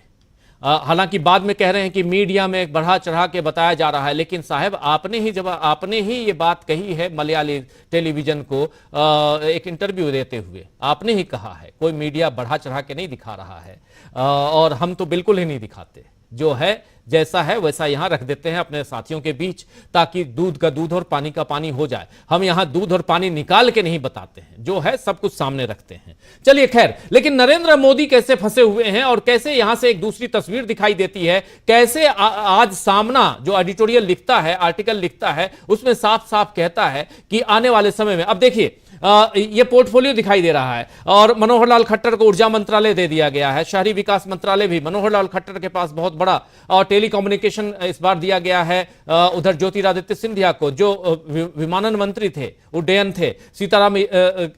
निर्मला सीतारमन जो हैं वो फिर से वित्त मंत्रालय संभाल रही हैं। एमएसएमई दिया गया है जीतन राम मांझी को, ये सब नीचे आ रहा है। राजनाथ सिंह जो हैं फिर से रक्षा मंत्री बन गए हैं, और अब बचता एक गृह मंत्रालय है जो अमित शाह के हवाले है। ये सब बिल्कुल वैसे ही है जैसे हो रहा था, लेकिन यहां से एक जो जिद्दीपन है वो नहीं दिखाई देता नरेंद्र मोदी का, और इस जिद के कारण क्या ये जो गठबंधन ये आगे बढ़ पाएगा? और उधर वेट एंड वॉच वाली बात जो इंडिया के तमाम नेता कह रहे हैं, और बीच बीच में अपने कुनबे को बढ़ाते हुए दिखाई दे रही है कांग्रेस पार्टी, उसके क्या मायने निकाले जाए? जरा आना चाहता हूं सुनील शुक्ला जी आपके पास, कैसे देखते हैं अब, जबकि अब पोर्टफोलियो आपके सामने है और गजेंद्र सिंह शेखावत को संस्कृति एवं पर्यटन मंत्री बनाया गया है, ऐसे अलग अलग तस्वीरें आती रहेंगी, पोर्टफोलियो आप सबके सामने होगा, ये चर्चा आगे बढ़ती रहेगी। सीधे सुनील शुक्ला जी। जी, ये मंत्रिमंडल का जो कार्य विभाजन है विभागों का, अगर आप इसको भी देखिए तो इसमें भी लगता है कि अभी ये विभाजन अस्थायी है। शहरी विकास और ऊर्जा एक व्यक्ति को दिया गया है, जो नहीं होता। सूचना प्रसारण और रेल मंत्रालय एक व्यक्ति को दिया गया है, जो बहुधा नहीं होता। दोनों के इंडिपेंडेंट मंत्री होते हैं। यह अभी इस बात की गुंजाइश रखी गई है कि ये मंत्रिमंडल में फेरबदल होगा, माने विभागों में फेरबदल होगा। लेकिन भारतीय जनता पार्टी ने यह संदेश देने की कोशिश की है कि गृह, वित्त, रक्षा और विदेश, ये मंत्रालय जो आमतौर पर विभिन्न कैबिनेट कमेटियों में वो प्रमुख रूप से उपस्थित होते हैं, उस पे भारतीय जनता पार्टी के ही मंत्री रहेंगे, नेता रहेंगे। यह और इसको सहयोगी दल कितना स्वीकार कर पाएंगे, ये आने वाला समय बताएगा। होता क्या है कि लोकतंत्र में जो जन समर्थन है वही नेता की ताकत होती है। आपके पास कितना बड़ा जन समर्थन है, आप खुद कितने बड़े बहुमत से जीते हैं, और आपकी पार्टी के सांसदों को लोगों ने कितनी बड़ी संख्या में जिताया है, जी यही केवल ताकत होती है। इसके अलावा और कोई ताकत नहीं होती। बाकी आप सत्ता का दुरुपयोग कर लें, केंद्रीय एजेंसियों का दुरुपयोग कर लें, वो अलग की बात है। मोदी जी इस देश के सबसे कम मार्जिन से जीतने वाले प्रधानमंत्री हैं। इतने कम मार्जिन से आज तक कोई प्रधानमंत्री नहीं जीता। जो व्यक्ति प्रधानमंत्री हुआ उसके जीत का अंतर जबरदस्त रहा। उसके अपने संसदीय क्षेत्र में बड़े पैमाने पर लोगों ने उनको समर्थन देके भेजा, चाहे जवाहरलाल नेहरू जी रहे हों, चाहे लाल बहादुर शास्त्री रहे हों, चाहे इंदिरा गांधी रही हों, चाहे राजीव गांधी रहे हों, चाहे देवेगौड़ा साहब रहे हों, चाहे चंद्रशेखर जी रहे हों। जो भी व्यक्ति जो लोकसभा चुनाव जीत करके आया वो बड़े प्रचंड बहुमत से जीत करके आया। लेकिन मोदी जी सबसे कम अंतर से जीत करके आने वाले प्रधानमंत्रियों में शामिल है, एकमात्र प्रधानमंत्री जी। दूसरी चीज कि उनकी पार्टी के खुद उनकी जो पार्टी है उस पार्टी को भी लोगों ने जन समर्थन नहीं दिया, बहुमत नहीं दिया, 240 पे लाकर रोक दिया। गोया कि आपकी राजनीतिक पराजय, आपके कार्यक्रमों की जन समर्थन का न मिलना और आपके द्वारा उठाए गए मुद्दों पर भी लोगों की सहमति का न होना, ये साफ साफ दिखता है। इसके अलावा अगर ये एक तो आपके पास जन समर्थन नहीं है, दूसरा कि जो सहयोगी दल हैं उनके साथ आपकी वैचारिक एकता नहीं है, उनके साथ साथ आपके कार्यक्रमों की कोई आपसी समझ नहीं है, वो संभव ही नहीं। इसके लिए आप अल्पसंख्यकों के नाम पर राजनीति करते हैं, उनकी उपेक्षा का सरेआम घोषणा करते हैं कि हम उनके लिए कुछ भी नहीं करेंगे, और वहीं दूसरी तरफ जो टीडीपी है और जनता दल यूनाइटेड है, इन दोनों ने अल्पसंख्यकों के लिए अपने अपने कार्यक्रम घोषित कर रखे हैं। टीडीपी ने तो अपने कार्यक्रमों को छुपाया भी नहीं, उन्होंने अपने घोषणा पत्र में रख रखा है जी कि वह हर प्रमुख शहर में, हमारे राजधानी में बड़ा भारी हज हाउस बनाएंगे। हज हाउस भारतीय जनता पार्टी की प्राथमिकताओं में ही नहीं है, बल्कि उपेक्षा की स्थिति में है। आप एनसीआर में ही जो हज हाउस बना हुआ है नोएडा इलाके में, आप उसकी दशा दुर्दशा देख लीजिए जाके कि दोनों जगहों पे भारतीय जनता पार्टी की सरकारें हैं, केंद्र में भी और राज्य में भी। वो ये कहते हैं कि वो मौलवियों को मेहनताना देंगे, 50 साल के ज़्यादा उम्र वाले मुसलमान वृद्धजनों को पेंशन देंगे। वो ये भी कहते हैं कि मस्जिदों के निर्माण के लिए, कब्रिस्तानों के निर्माण के लिए जमीन उपलब्ध कराएंगे हर जिले में, जिला मुख्यालयों पर उसकी बाउंड्री वाल बनवाएंगे। भारतीय जनता पार्टी से सहमत नहीं होती। भारतीय जनता पार्टी से खिलाफ है कि हम अल्पसंख्यकों को धर्म के आधार पर कुछ भी नहीं दें जी। तो आपके सहयोगियों के बीच में वैचारिक अंतर है, और अंतर ये जो है वो जबरदस्त है, इसमें कोई मिलन बिंदु नहीं है।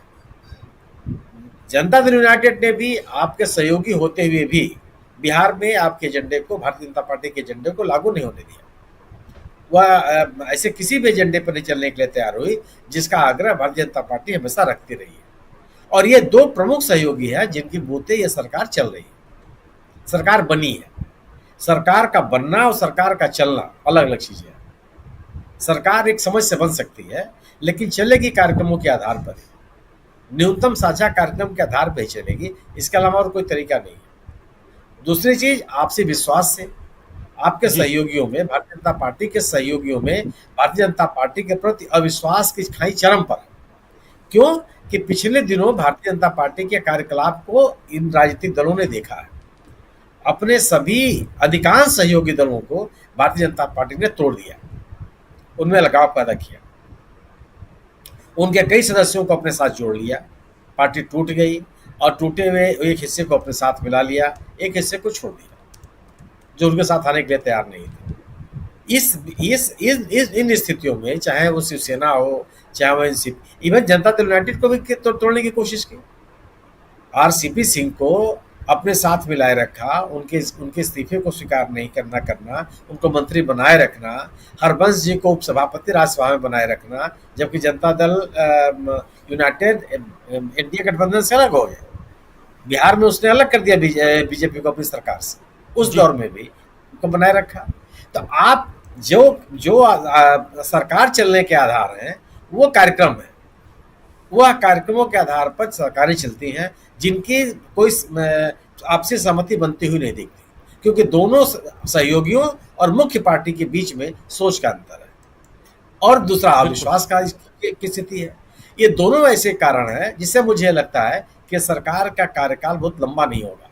चल जाए अलग की बात है, लेकिन कोई जो तर्क है, जो कारण बनते हैं। जरा एक मिनट, जरा ये राष्ट्रपति भवन से जो प्रेस रिलीज जो जारी की गई है, प्रेस कम्युनिके, इसमें जो नाम है, जरा स्क्रीन को इसको जरा एक्सपोज कीजिए। ये बहुत इंपॉर्टेंट है कि किसको क्या पोर्टफोलियो मिला है, ये जरा दिखा देते हैं। जरा इसको एक्सपोज और जूम कीजिए, जूम इन कीजिए, इससे समझ में आएगा कि किसको क्या मिला है। प्रधानमंत्री हैं नरेंद्र मोदी, उनके पास देखिए प्रधानमंत्री नरेंद्र मोदी के पास मिनिस्ट्री ऑफ पर्सनल है, पब्लिक ग्रीवेंसेस है, एंड पेंशन है, डिपार्टमेंट ऑफ एटॉमिक एनर्जी है, डिपार्टमेंट ऑफ स्पेस है, ऑल इंपॉर्टेंट पॉलिसी इश्यूज हैं, all portfolio not allocated to any minister, जो जिनके पास नहीं है। नंबर 1 पे इसके बाद कैबिनेट में राजनाथ सिंह को नंबर 1 पे रखा गया है, डिफेंस मिनिस्ट्री है, अमित शाह को रखा गया है, जो होम अफेयर्स हैं उनके पास में, और मिनिस्टर ऑफ कोऑपरेशन भी हैं ये अमित शाह। इनके अलावा नितिन गडकरी को तीसरे नंबर पर रखा गया है, और Nitin Gadkari road transport and highway हैं मिनिस्टर, और जेपी नड्डा, जगत प्रकाश नड्डा, ये minister of health and family welfare and minister of chemical and fertilizer, ये रखा गया है इनको, जगत प्रकाश नड्डा को, जेपी नड्डा को। देखिए चौथे नंबर, 5वें नंबर पर शिवराज सिंह चौहान आते हैं, और इनको एग्रीकल्चर मिनिस्टर और फार्मर्स वेलफेयर रखा गया है, और मिनिस्टर ऑफ रूरल डेवलपमेंट भी इनके पास है। शिवराज सिंह चौहान के पास 2 मिनिस्ट्री, निर्मला सीतारमण फाइनेंस भी और कॉर्पोरेट अफेयर्स भी, ये पहले भी था इनके पास, निर्मला सीतारमण के पास, अभी फिर से। Subrahmanyam S Jaishankar external affairs, जो पहले था इनके पास। मनोहर लाल खट्टर, इनके पास हाउसिंग एंड अर्बन अफेयर्स और मिनिस्टर ऑफ पावर मिनिस्ट्री भी है इनके पास में, और housing development, housing urban affair भी है। HD Kumar Swamy heavy industries है, थोड़ा और ऊपर heavy industries and minister of steel, ये कुमार स्वामी को, और पीयूष गोयल को commerce and industry, Dharmendra Pradhan को एजुकेशन मिनिस्टर, जीतन राम मांझी को MSME दिया गया है, राजीव रंजन सिंह उर्फ लल्लन सिंह को मिनिस्टर ऑफ पंचायती राज और minister of fisheries, animal husbandry and dairying, ये पूरा का पूरा जो डेयरी से लेकर पंचायती राज तक और फिशरी तक, एनिमल हस्बेंड्री तक, ये सारी चीजें लल्लन प्रसाद यानी JDU के पास। फिर सर्बानंद सोनोवाल के पास में शिपिंग, पोर्ट, ये सब है, वाटरवेज है। फिर वीरेंद्र कुमार के पास में सोशल जस्टिस एंड एम्पावरमेंट है, और किंजरापू राम मोहन नायडू, ये TDP से आते हैं, इनको सिविल एविएशन दिया गया है। इन उड्डयन, सिविल एविएशन, उड्डयन तो जहाज तो है नहीं, लेकिन उड्डयन मंत्रालय है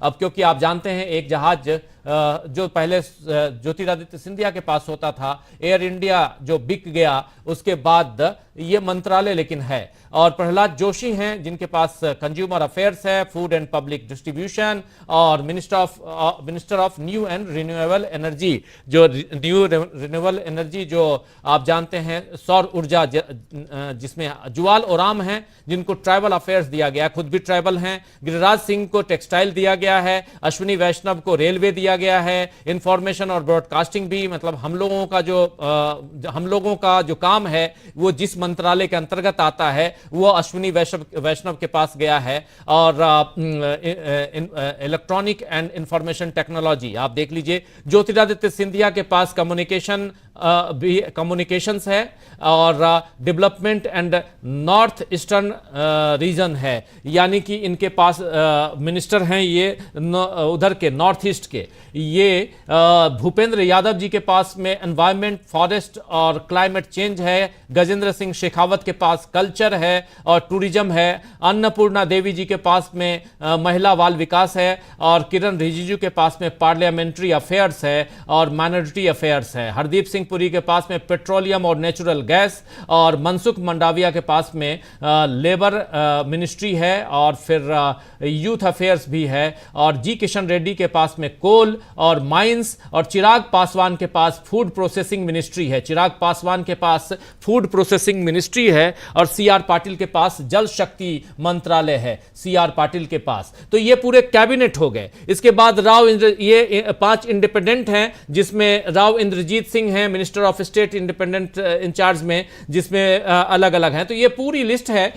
हम आपके सामने ये 30 रख रहे थे, 30 के अलावा नीचे पूरा जरा दिखा दीजिए एक बार में। ये सारे जितेंद्र सिंह के पास में, उसके अलावा आप देखिए अर्जुन राम मेघवाल हैं, इनको भी फिर प्रताप राव के पास, जयंत चौधरी के पास में देखिए, जयंत चौधरी के पास में स्टेट इंडिपेंडेंट चार्ज है और मिनिस्ट्री ऑफ स्किल डेवलपमेंट है, एम्पावरमेंट है, स्टेट। इसके बाद जितिन प्रसाद हैं जिनके पास स्टेट एंड मिनिस्ट्री इलेक्ट्रॉनिक्स है। ऐसे तमाम आगे की लिस्ट है। 72 मंत्री बनाए गए हैं और सबका पोर्टफोलियो यहां पर राष्ट्रपति भवन से जो जारी किया गया है अभी प्रेस कम्युनिके, उसके हिसाब से वही जैसा है वही आप तक हम रख रहे हैं और ये अभी अभी राष्ट्रपति भवन से हम तक पहुंचाया गया और हम आप तक पहुंचा रहे हैं। दोस्तों, ये सीधा जो है वो आप तक पहुंचा रहे हैं, सीधा का सीधा वैसे ही जैसा है। और यहां से बहुत कुछ समझ में आता है, इसलिए क्योंकि यहां से अब खींचतान और भी शुरू होगी, इसलिए ये हम आप तक पहुंचा रहे हैं। अब चलिए जरा आते हैं, चर्चा को आगे बढ़ाते हैं और सुनील शुक्ला जी अपनी बात रख रहे थे, उन तक आते हैं। जल्दी से उनकी बात पूरी होती है फिर आगे बढ़ेंगे। सुनील जी, जितनी बात आप कर रहे थे उसमें एक बात बहुत, बाकी चीजें तो हम समझ रहे हैं और उस पर आगे चर्चा होगी। जरा उत्तर प्रदेश आना चाहता हूं। उत्तर प्रदेश में आप हैं, योगी आदित्यनाथ कितने सेफ हैं आज की तारीख में? नहीं, देखिए, योगी आदित्यनाथ को हटाने का साहस अभी भारतीय जनता पार्टी नेतृत्व कर नहीं पाएगा, क्योंकि उनके विकल्प के रूप में किसी नेता के पास उतनी ताकत नहीं। और अगर प्रचंड बहुमत मिला हो तो इसमें भारतीय जनता पार्टी को बहुत सेटबैक मिला उत्तर प्रदेश से। तो ऐसी हालत में मुझे लगता है कि योगी आदित्यनाथ को लोग हटा नहीं पाएंगे, क्योंकि उस कद का नेता, उस जन समर्थन का नेता कोई नहीं। और आप इस चुनाव को ही देख लीजिए, इस चुनाव को ही आप देख लीजिए। इस चुनाव में योगी आदित्यनाथ ने अपने जिले और अपने आसपास के सभी जिलों में चुनाव जितवाया, चाहे गोरखपुर, चाहे देवरिया, चाहे कुशीनगर, चाहे महाराजगंज, डुमरियागंज, बांसगांव, सब जिता लिए। इसके पलट आप देखिए, जो प्रदेश अध्यक्ष है भूपेंद्र सिंह, उनका अपना जो गृह जनपद है मुजफ्फरनगर, वहां पार्टी हार गई, आसपास हार गई। उप मुख्यमंत्री केशव प्रसाद मौर्य हैं, उनका गृह जनपद हार गई कौशाम्बी, प्रतापगढ़ हार गई, फतेहपुर हार गई, बांदा हार गई, इलाहाबाद हार गई, रावर्ट्सगंज हार गई, आसपास के जितने भी संसदीय क्षेत्र हैं सब हार गई। दूसरे उप मुख्यमंत्री हैं ब्रजेश पाठक, उनकी हालत देख लीजिए आप। सुल्तानपुर हार गए, अमेठी हार गए, रायबरेली हार गए, सीतापुर हार गए, बाराबंकी हार गए। किसी तरह से प्रतिष्ठा बची राजनाथ सिंह की, कुछ हजार वोटों से, 40-45 हजार वोटों से राजनाथ सिंह चुनाव जीत पाए जी। मोहनलालगंज हार गए। तो एक ऐसा कोई कद्दावर नेता नहीं है जो उनके विकल्प के रूप में आ सके। राजनाथ सिंह जी को मुख्यमंत्री बना दे तो बात अलग है, अन्यथा कोई व्यक्ति ऐसा नहीं है जो। दूसरी चीज, योगी के खिलाफ तमाम तरह की नाराजगी हो सकती है, लेकिन कम से कम कोई निजी कदाचार का आरोप उनके ऊपर नहीं है। अभी तक कोई आर्थिक भ्रष्टाचार का आरोप उनके ऊपर नहीं लगा। उनके ऊपर और तरह के आरोप हैं, अपने सजातीय लोगों को प्रोत्साहित करने, एक अथॉरिटेरियन तरीके से सरकार चलाने, एक तरफा निर्णय लेने, इस तमाम तरह के उनके ऊपर आरोप है। लेकिन सवाल इस बात है कि भारतीय जनता पार्टी, हाँ, संघर्ष है, आपसी संघर्ष भी है नेताओं के बीच में। योगी जी को लेकर के अभी योगी जी ने एक बैठक बुलाई, उसमें न तो केशव जी शामिल हुए और न जयसी पाठक साहब उसमें शामिल हुए, दोनों शामिल नहीं हुए जी। तो ये दिखाई पड़ेगा, आंतरिक संघर्ष भी है वहाँ, आपसी नाराजगियां भी हैं। अभी तमाम लोगों, जिसमें अभी आपने उनका नाम भी लिया, जो कल्याण सिंह जी के पुत्र हैं, कि आपसी भितरघात की वजह से चुनाव हार गए। ये स्थितियां हैं, लेकिन आखिर योगी को हटा करके लाएंगे किसको आप? उत्तर प्रदेश में कौन सा ऐसा नेता संजीव है बालियान जिनका- भी यही आरोप लगा रहे हैं। संजीव बालियान भी संजीव बालियान का भी आरोप है। और इतना भाई आपने देखिए, संजीव बालियान में खुद सोचे ना, एक भी जाट नेता चुनाव नहीं जीता जिसके आप नेता बनते थे। न तो पश्चिमी उत्तर प्रदेश में, न हरियाणा में, न राजस्थान में, न जो भी ये राज्य है वहां पे किसको चुनाव जिता पाए। परिणाम ये हुआ कि एक व्यक्ति को आपको बनाना पड़ा मंत्री जो राजस्थान से आते हैं।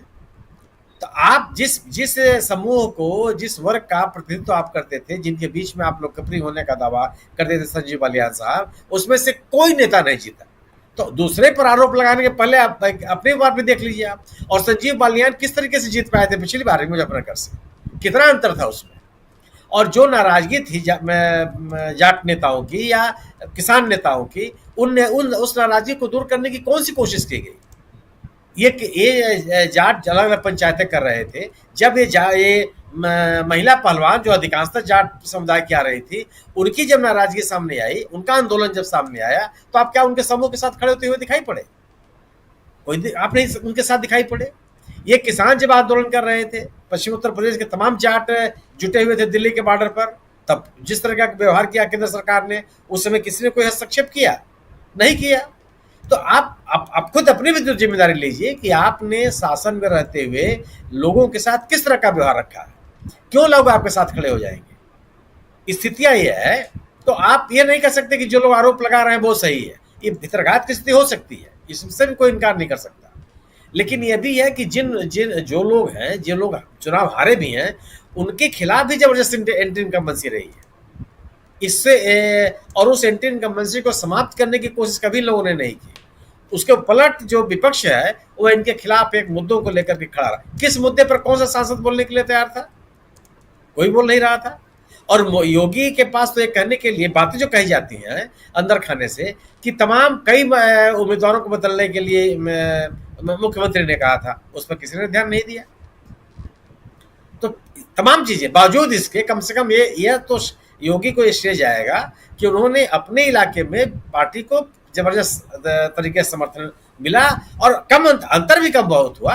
आप देखिए बांसगांव का जीत का अंतर क्या है। कमलेश पासवान किस तरह जीत पाए, मंत्रिमंडल में शामिल कर लिए गए वो, लेकिन उनके जीत का अंतर क्या है? कभी भी हार सकते थे। और जो सदर प्रसाद हैं, उन्होंने आरोप भी लगाया कि मतगणना में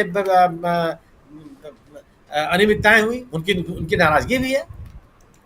लेकिन बावजूद इसके, ठीक है, ये नाराजगियों के बावजूद, इन शिकायतों के बावजूद भी कम से कम ये आप कह सकते हैं कि जीत का सर्टिफिकेट उनको मिला। आप उस विजय पर, उसकी काउंटिंग को लेके तमाम तरह की चर्चा हो सकती है जी। लेकिन ये तो जरूर है कि और जितने और अन्य नेता हैं जिनको भारतीय जनता पार्टी शामिल कराई, संजय निषाद उनका बेटा हार गया, ओम प्रकाश राजभर उनका बेटा हार गया, ये दारा सिंह चौहान को आप ले आए पार्टी में, जिस इलाके से चुन करके आते हैं घोसी, वो आप हार गए। तो भारतीय जनता पार्टी ने जितने भी प्रयोग किए थे वो सही प्रयोग विफल रहे। बिल्कुल बिल्कुल। तो कोई एक कारण नहीं है, इस हार के कारण है कि राज्य सरकार के खिलाफ भी और केंद्र सरकार के खिलाफ भी एंटी इनकम्बेंसी थी, लोगों में नाराजगी थी। और यह है कि सरकार ने लोगों के जीवन से जुड़े हुए सवाल हैं उस पर ध्यान बिल्कुल नहीं दिया। उसको लग रहा था कि हिंदुत्व का मुद्दा जो है वो चल पड़ेगा। और आप सोचिए कि इसी योगी सरकार ने, एक चीज बताइए सुनील जी ये बताइए, कल आपको उस ओथ सेरेमनी में, शपथ ग्रहण समारोह में कहीं मोहन भागवत दिखाई दिए क्या? बिल्कुल नहीं दिखाई दिए। कोई चर्चा है कहीं आप लोगों में, आप देखे हों, चाहे अमलेंदु जी, दीपक जी, प्रकाश जी या हमारे तमाम साथी जो इस कार्यक्रम को देख रहे हैं, आप लोगों को कभी कल ओथ सेरेमनी में आपको अगर दिखाई दिए हो तो कमेंट बॉक्स में ज़रूर लिखिएगा कि हाँ हमने देखा था। मोहन भागवत, क्योंकि अभी जब हिंदुत्व का नाम ले रहे हैं और आरएसएस की चर्चा हो रही है, मुझे याद नहीं आता कि कल के शपथ ग्रहण में मुझे लगता है शायद नहीं थे। मैं शायद इसलिए कह रहा हूं क्योंकि मैं कंफर्म नहीं हूं, और अमूमन रहते हैं वो ऐसे कार्यक्रमों में। राम मंदिर का जब उद्घाटन हुआ था तब वो थे प्राण प्रतिष्ठा में, वो काले लिबास में थे, याद कीजिए। नरेंद्र मोदी साष्टांग कर रहे थे, उस समय वो खड़े नजर आ रहे हैं, खड़े खड़े।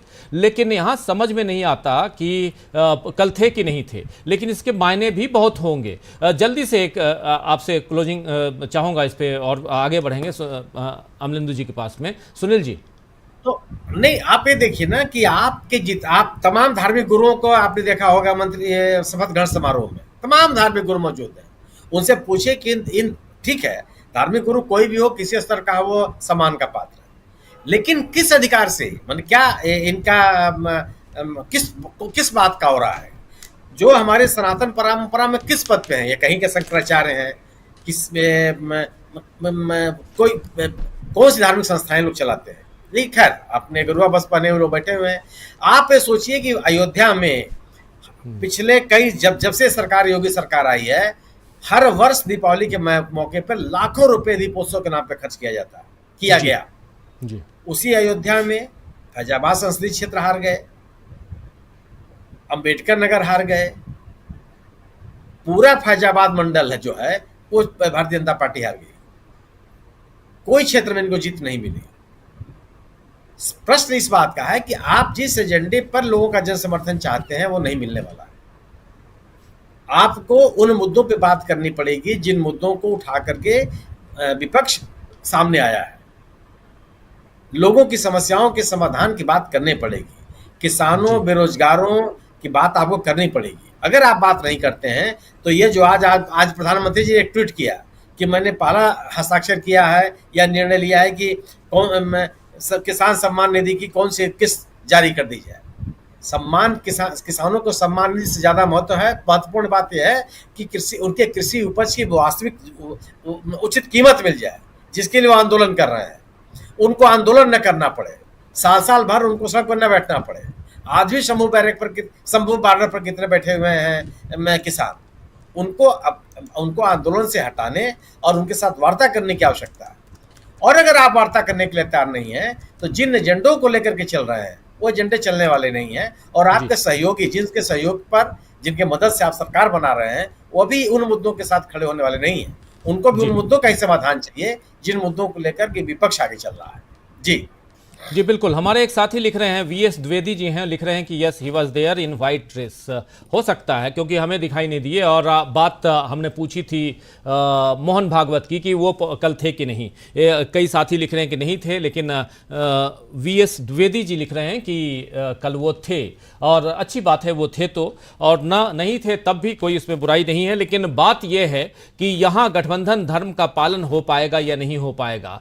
होम मिनिस्ट्री अमित शाह को न दी जाए, ये बात कही गई थी इसी गठबंधन के नेताओं की तरफ से।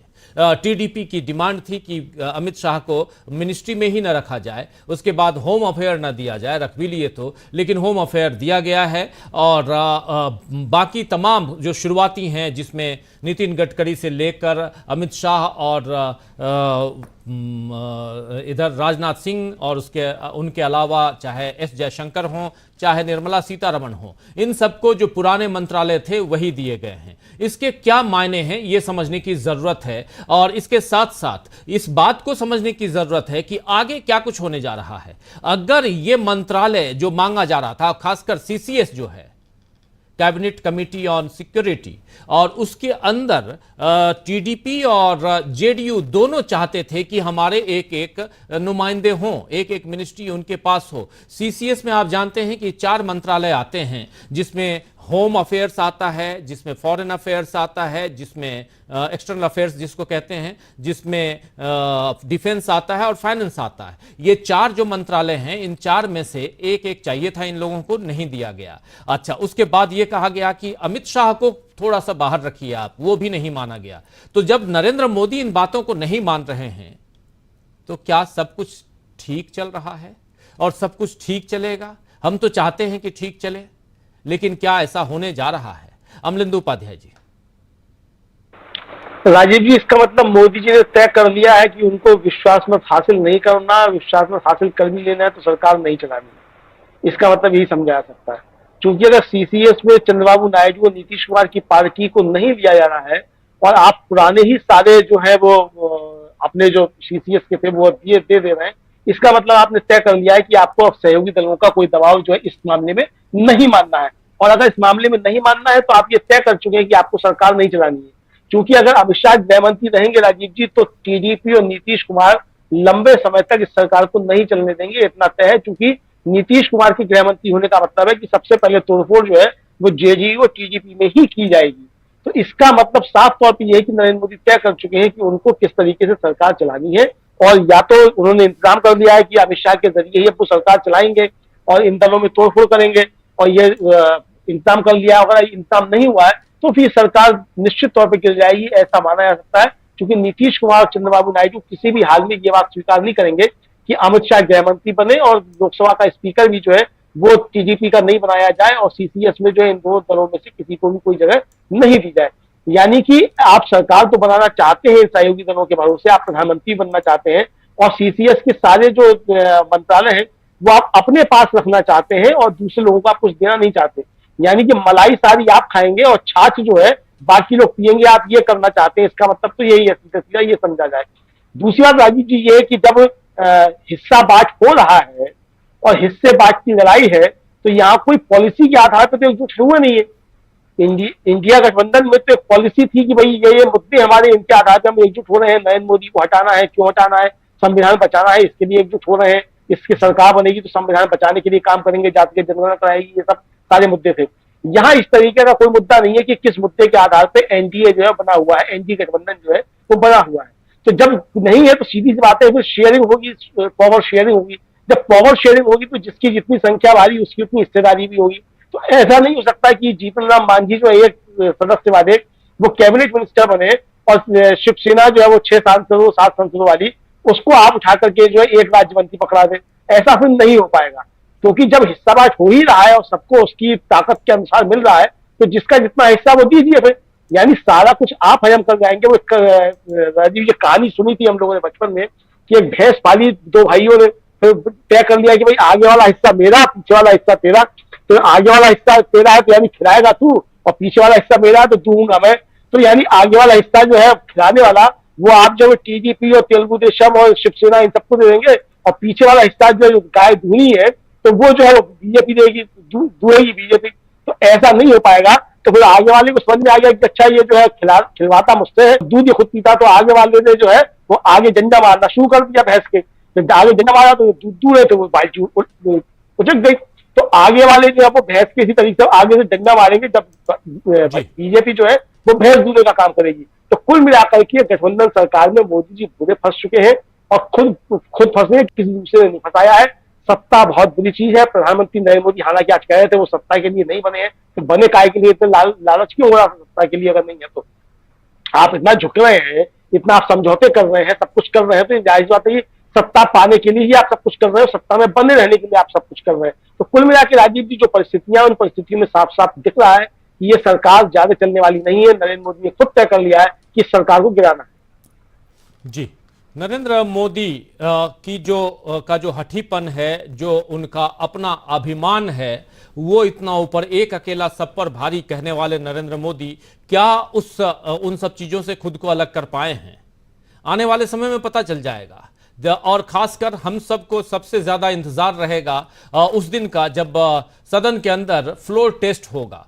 फ्लोर टेस्ट हो सकता है पास भी कर जाए, ये भी तय मानिए, लेकिन क्योंकि शुरुआती दौर है। लेकिन कामकाज का जो नरेंद्र मोदी जी का तरीका है, उस तरीके को क्या कोई बर्दाश्त कर पाएगा? आज तक मोदी जी रहे और उनके साथ एक अच्छाई ये रही कि चाहे वो जब 3 बार के मुख्यमंत्री रहे या तीसरी बार अब प्रधानमंत्री बनने जा रहे हैं, उससे पहले 2 बार के प्रधानमंत्री, उनकी पार्टी को पूर्ण बहुमत के साथ सरकार में आने का मौका मिला था। चाहे 2014 की बात हो, चाहे 2019 की बात हो। 2014 में 282 सीटें उनकी पार्टी को आई थी और आप देखिए 2019 में 303 सीटें आई थी और उसके बाद अब टारगेट थोड़ा और ऊपर हो गया था, 325 350 और उससे ऊपर 370 की बात, 350 भी नहीं, नरेंद्र मोदी ने आधिकारिक तौर पर 370 का जिक्र किया था और उसके बाद 400 के पार की बात होने लगी थी एनडीए के साथ, और उसके साथ साथ ये कि संविधान को हम बदल कर रख देंगे। लेकिन वहां ना पहुंच करके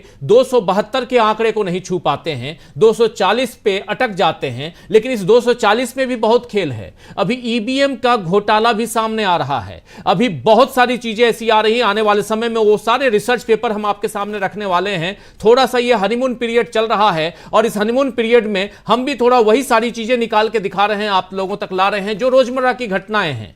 लेकिन उसके साथ साथ अब धीरे धीरे जब हम न्यूज पॉइंट को आगे बढ़ाएंगे आने वाले समय में, तो आप तक हम वो सारी चीजें रखेंगे कि कैसे जो बीजेपी लगभग 200 सीट पा रही थी, लगभग 200 सीट, हमारे एग्जिट पोल में 205 सीटें थी बीजेपी को और एनडीए को 240 के लगभग सीटें थी, 230 से 240, मुझे जहां तक ध्यान नहीं आ रहा है, इतनी सीटें थी, उतनी ही सीटें आ रही थी।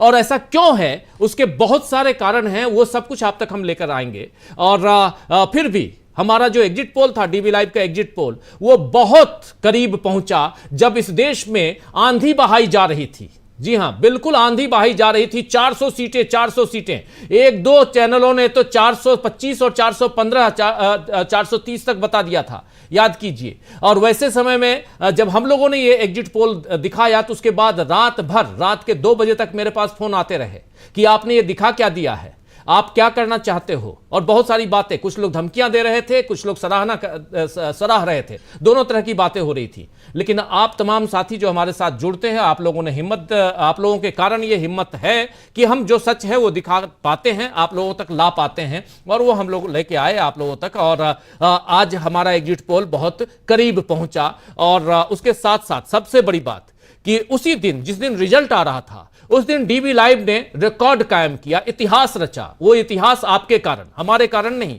आपके कारण, आप लोगों के भरोसे के कारण 10 करोड़ से ज्यादा लोगों ने, 10 करोड़ से ज्यादा लोगों ने उस दिन डीबी लाइव के उस पूरे एग्जैक्ट पोल को, यानी रिजल्ट को देखा है। आधिकारिक तौर पर यह घोषणा करता हूं कि पूरे देश में कोई भी चैनल जो डिजिटल मीडियम पे है, वो उस दिन, एक दिन में 10 करोड़ से ज्यादा व्यूज लेकर नहीं आया। और आप लोगों का भरोसा हम पर कायम रहे और ये कोशिश करते, ये इससे गर्व भी होता है। लेकिन हम अभिमानी नहीं हैं, अभिमान नहीं करते हैं, हम सिर झुकाते हैं और आपके सामने सिर झुका रहे हैं और आपको नमन करते हैं कि आप लोगों ने ये मौका डीबी लाइव को दिया है और ये बरकरार रखिए, बनाए रखिए। आना चाहता हूं डॉक्टर प्रकाश हिंदुस्तानी जी आपके पास जल्दी से, और आपसे समझना चाहता हूं कि जो नरेंद्र मोदी के काम करने का जो तौर तरीका है, उस तरीके को थोड़ा सा भांपा जाए। इन टेक्निकल चीजों पे जाएंगे। मैं बार बार ईवीएम को लेकर आ रहा हूं। जिस नरेंद्र मोदी जी ने कहा था कि वो ईवीएम कहां है, ईवीएम जिंदा भी है कि मर गया, ये सेंटेंस था, वो हम लेके आएंगे। और ऑलरेडी लोग काम कर रहे हैं, हमारी रिसर्च टीम भी काम कर रही है, और हम लेके आएंगे कि क्या क्या हुआ है। कहीं 15 ईवीएम तो वहां 16 की गिनती हो गई, कहीं कुछ और गड़बड़ घोटाला हो गया, और उसमें कहां बीजेपी को कितना फायदा हुआ है, यह सब कुछ आपके सामने हम रखेंगे, ये वादा रहा। लेकिन साथ साथ यहां से क्या आपको लगता है डॉक्टर प्रकाश हिंदुस्तानी जी कि नरेंद्र मोदी के जो काम करने का जो तौर तरीका है, उसको या तो वो बदलेंगे, हो सकता है बदल लें, या तो बदलेंगे या वो मुंह की खाएंगे, क्या दिखता है आपको? अजीब जी, प्रधानमंत्री नरेंद्र मोदी जी के काम में 2 चीजें हैं। नंबर 1, वो व्यक्तिवादी हैं, अपने अलावा किसी और की बात सुनते नहीं हैं। और दूसरी बात यह है कि वो किसी भी हालात में परिवर्तन के पक्षधर नहीं है। वे जो काम करते हैं वो हालात को नहीं बदलता, वो केवल मेकअप बदलता है।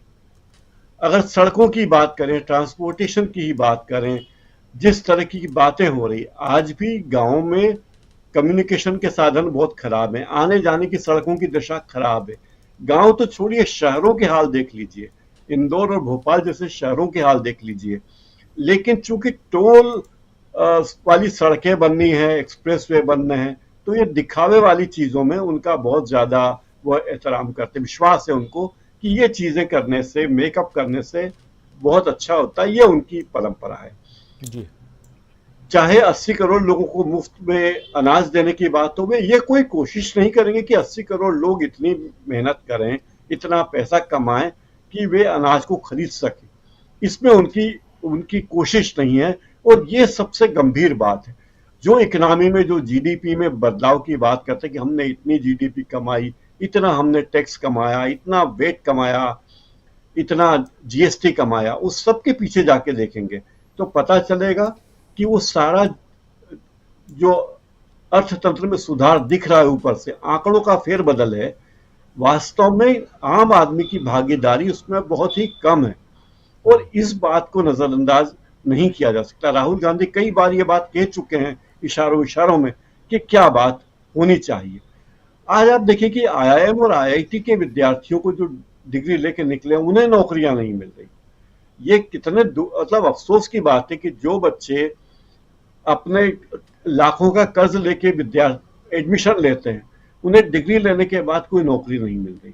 तो ये इससे बड़ी शर्मनाक बात क्या होगी। दूसरी बात, जो शिक्षा में बुनियादी चीज सुधार होने चाहिए, स्कूल कॉलेज खोलने चाहिए, नहीं खोल पा रहे हैं। जो अस्पताल खोलने चाहिए वो नहीं खोलने चाहिए। आप देखिए, लॉकडाउन के दौर में, कोरोना काल में कहा गया था कि हमने 50,000 करोड़ रुपए की व्यवस्था की है हेल्थ सेक्टर के लिए, और वो हेल्थ सेक्टर के लिए कैसे रखी, जो 5 स्टार हॉस्पिटल है, वो खाट टाइप, कोकिलाबेन धीरूभाई अंबानी टाइप अस्पताल, उन अस्पतालों को कर्ज देने के लिए वो पैसा रखा गया। आम आदमी की मदद के लिए पैसा नहीं रखा गया, इलाज के लिए पैसा नहीं, या फिर बीमा कंपनियों को, कुछ बीमा कंपनियों को फायदा पहुंचाने के लिए लोगों का बीमा कर दिया गया, और जब वो लोग इलाज कराने जाते हैं, जो कैशलेस कार्ड की बात होती, वहां लोगों को फायदा नहीं होता। अशोक गहलोत ने जरूर इस मामले में अच्छा काम किया, लेकिन देश के हालात अच्छे नहीं है। जो भी आपको तरक्की दिखती है, भले बड़े बड़े टनल बन गए शहरों में, बड़े बड़े एक्सप्रेसवे बन गए, लेकिन आम लोगों की दशा में सुधार की चिंता इस सरकार को नहीं है। और ये सबसे गंभीर बात, प्रियंका गांधी, राहुल गांधी, खड़गे जी ये बात को बार बार रेखांकित करते रहे कि जब तक आम आदमी की दशा में सुधार नहीं होगा, तो ये सारी चीजें कुछ लोगों के फायदे में ही रहेंगी, और वैसा ही हो रहा है।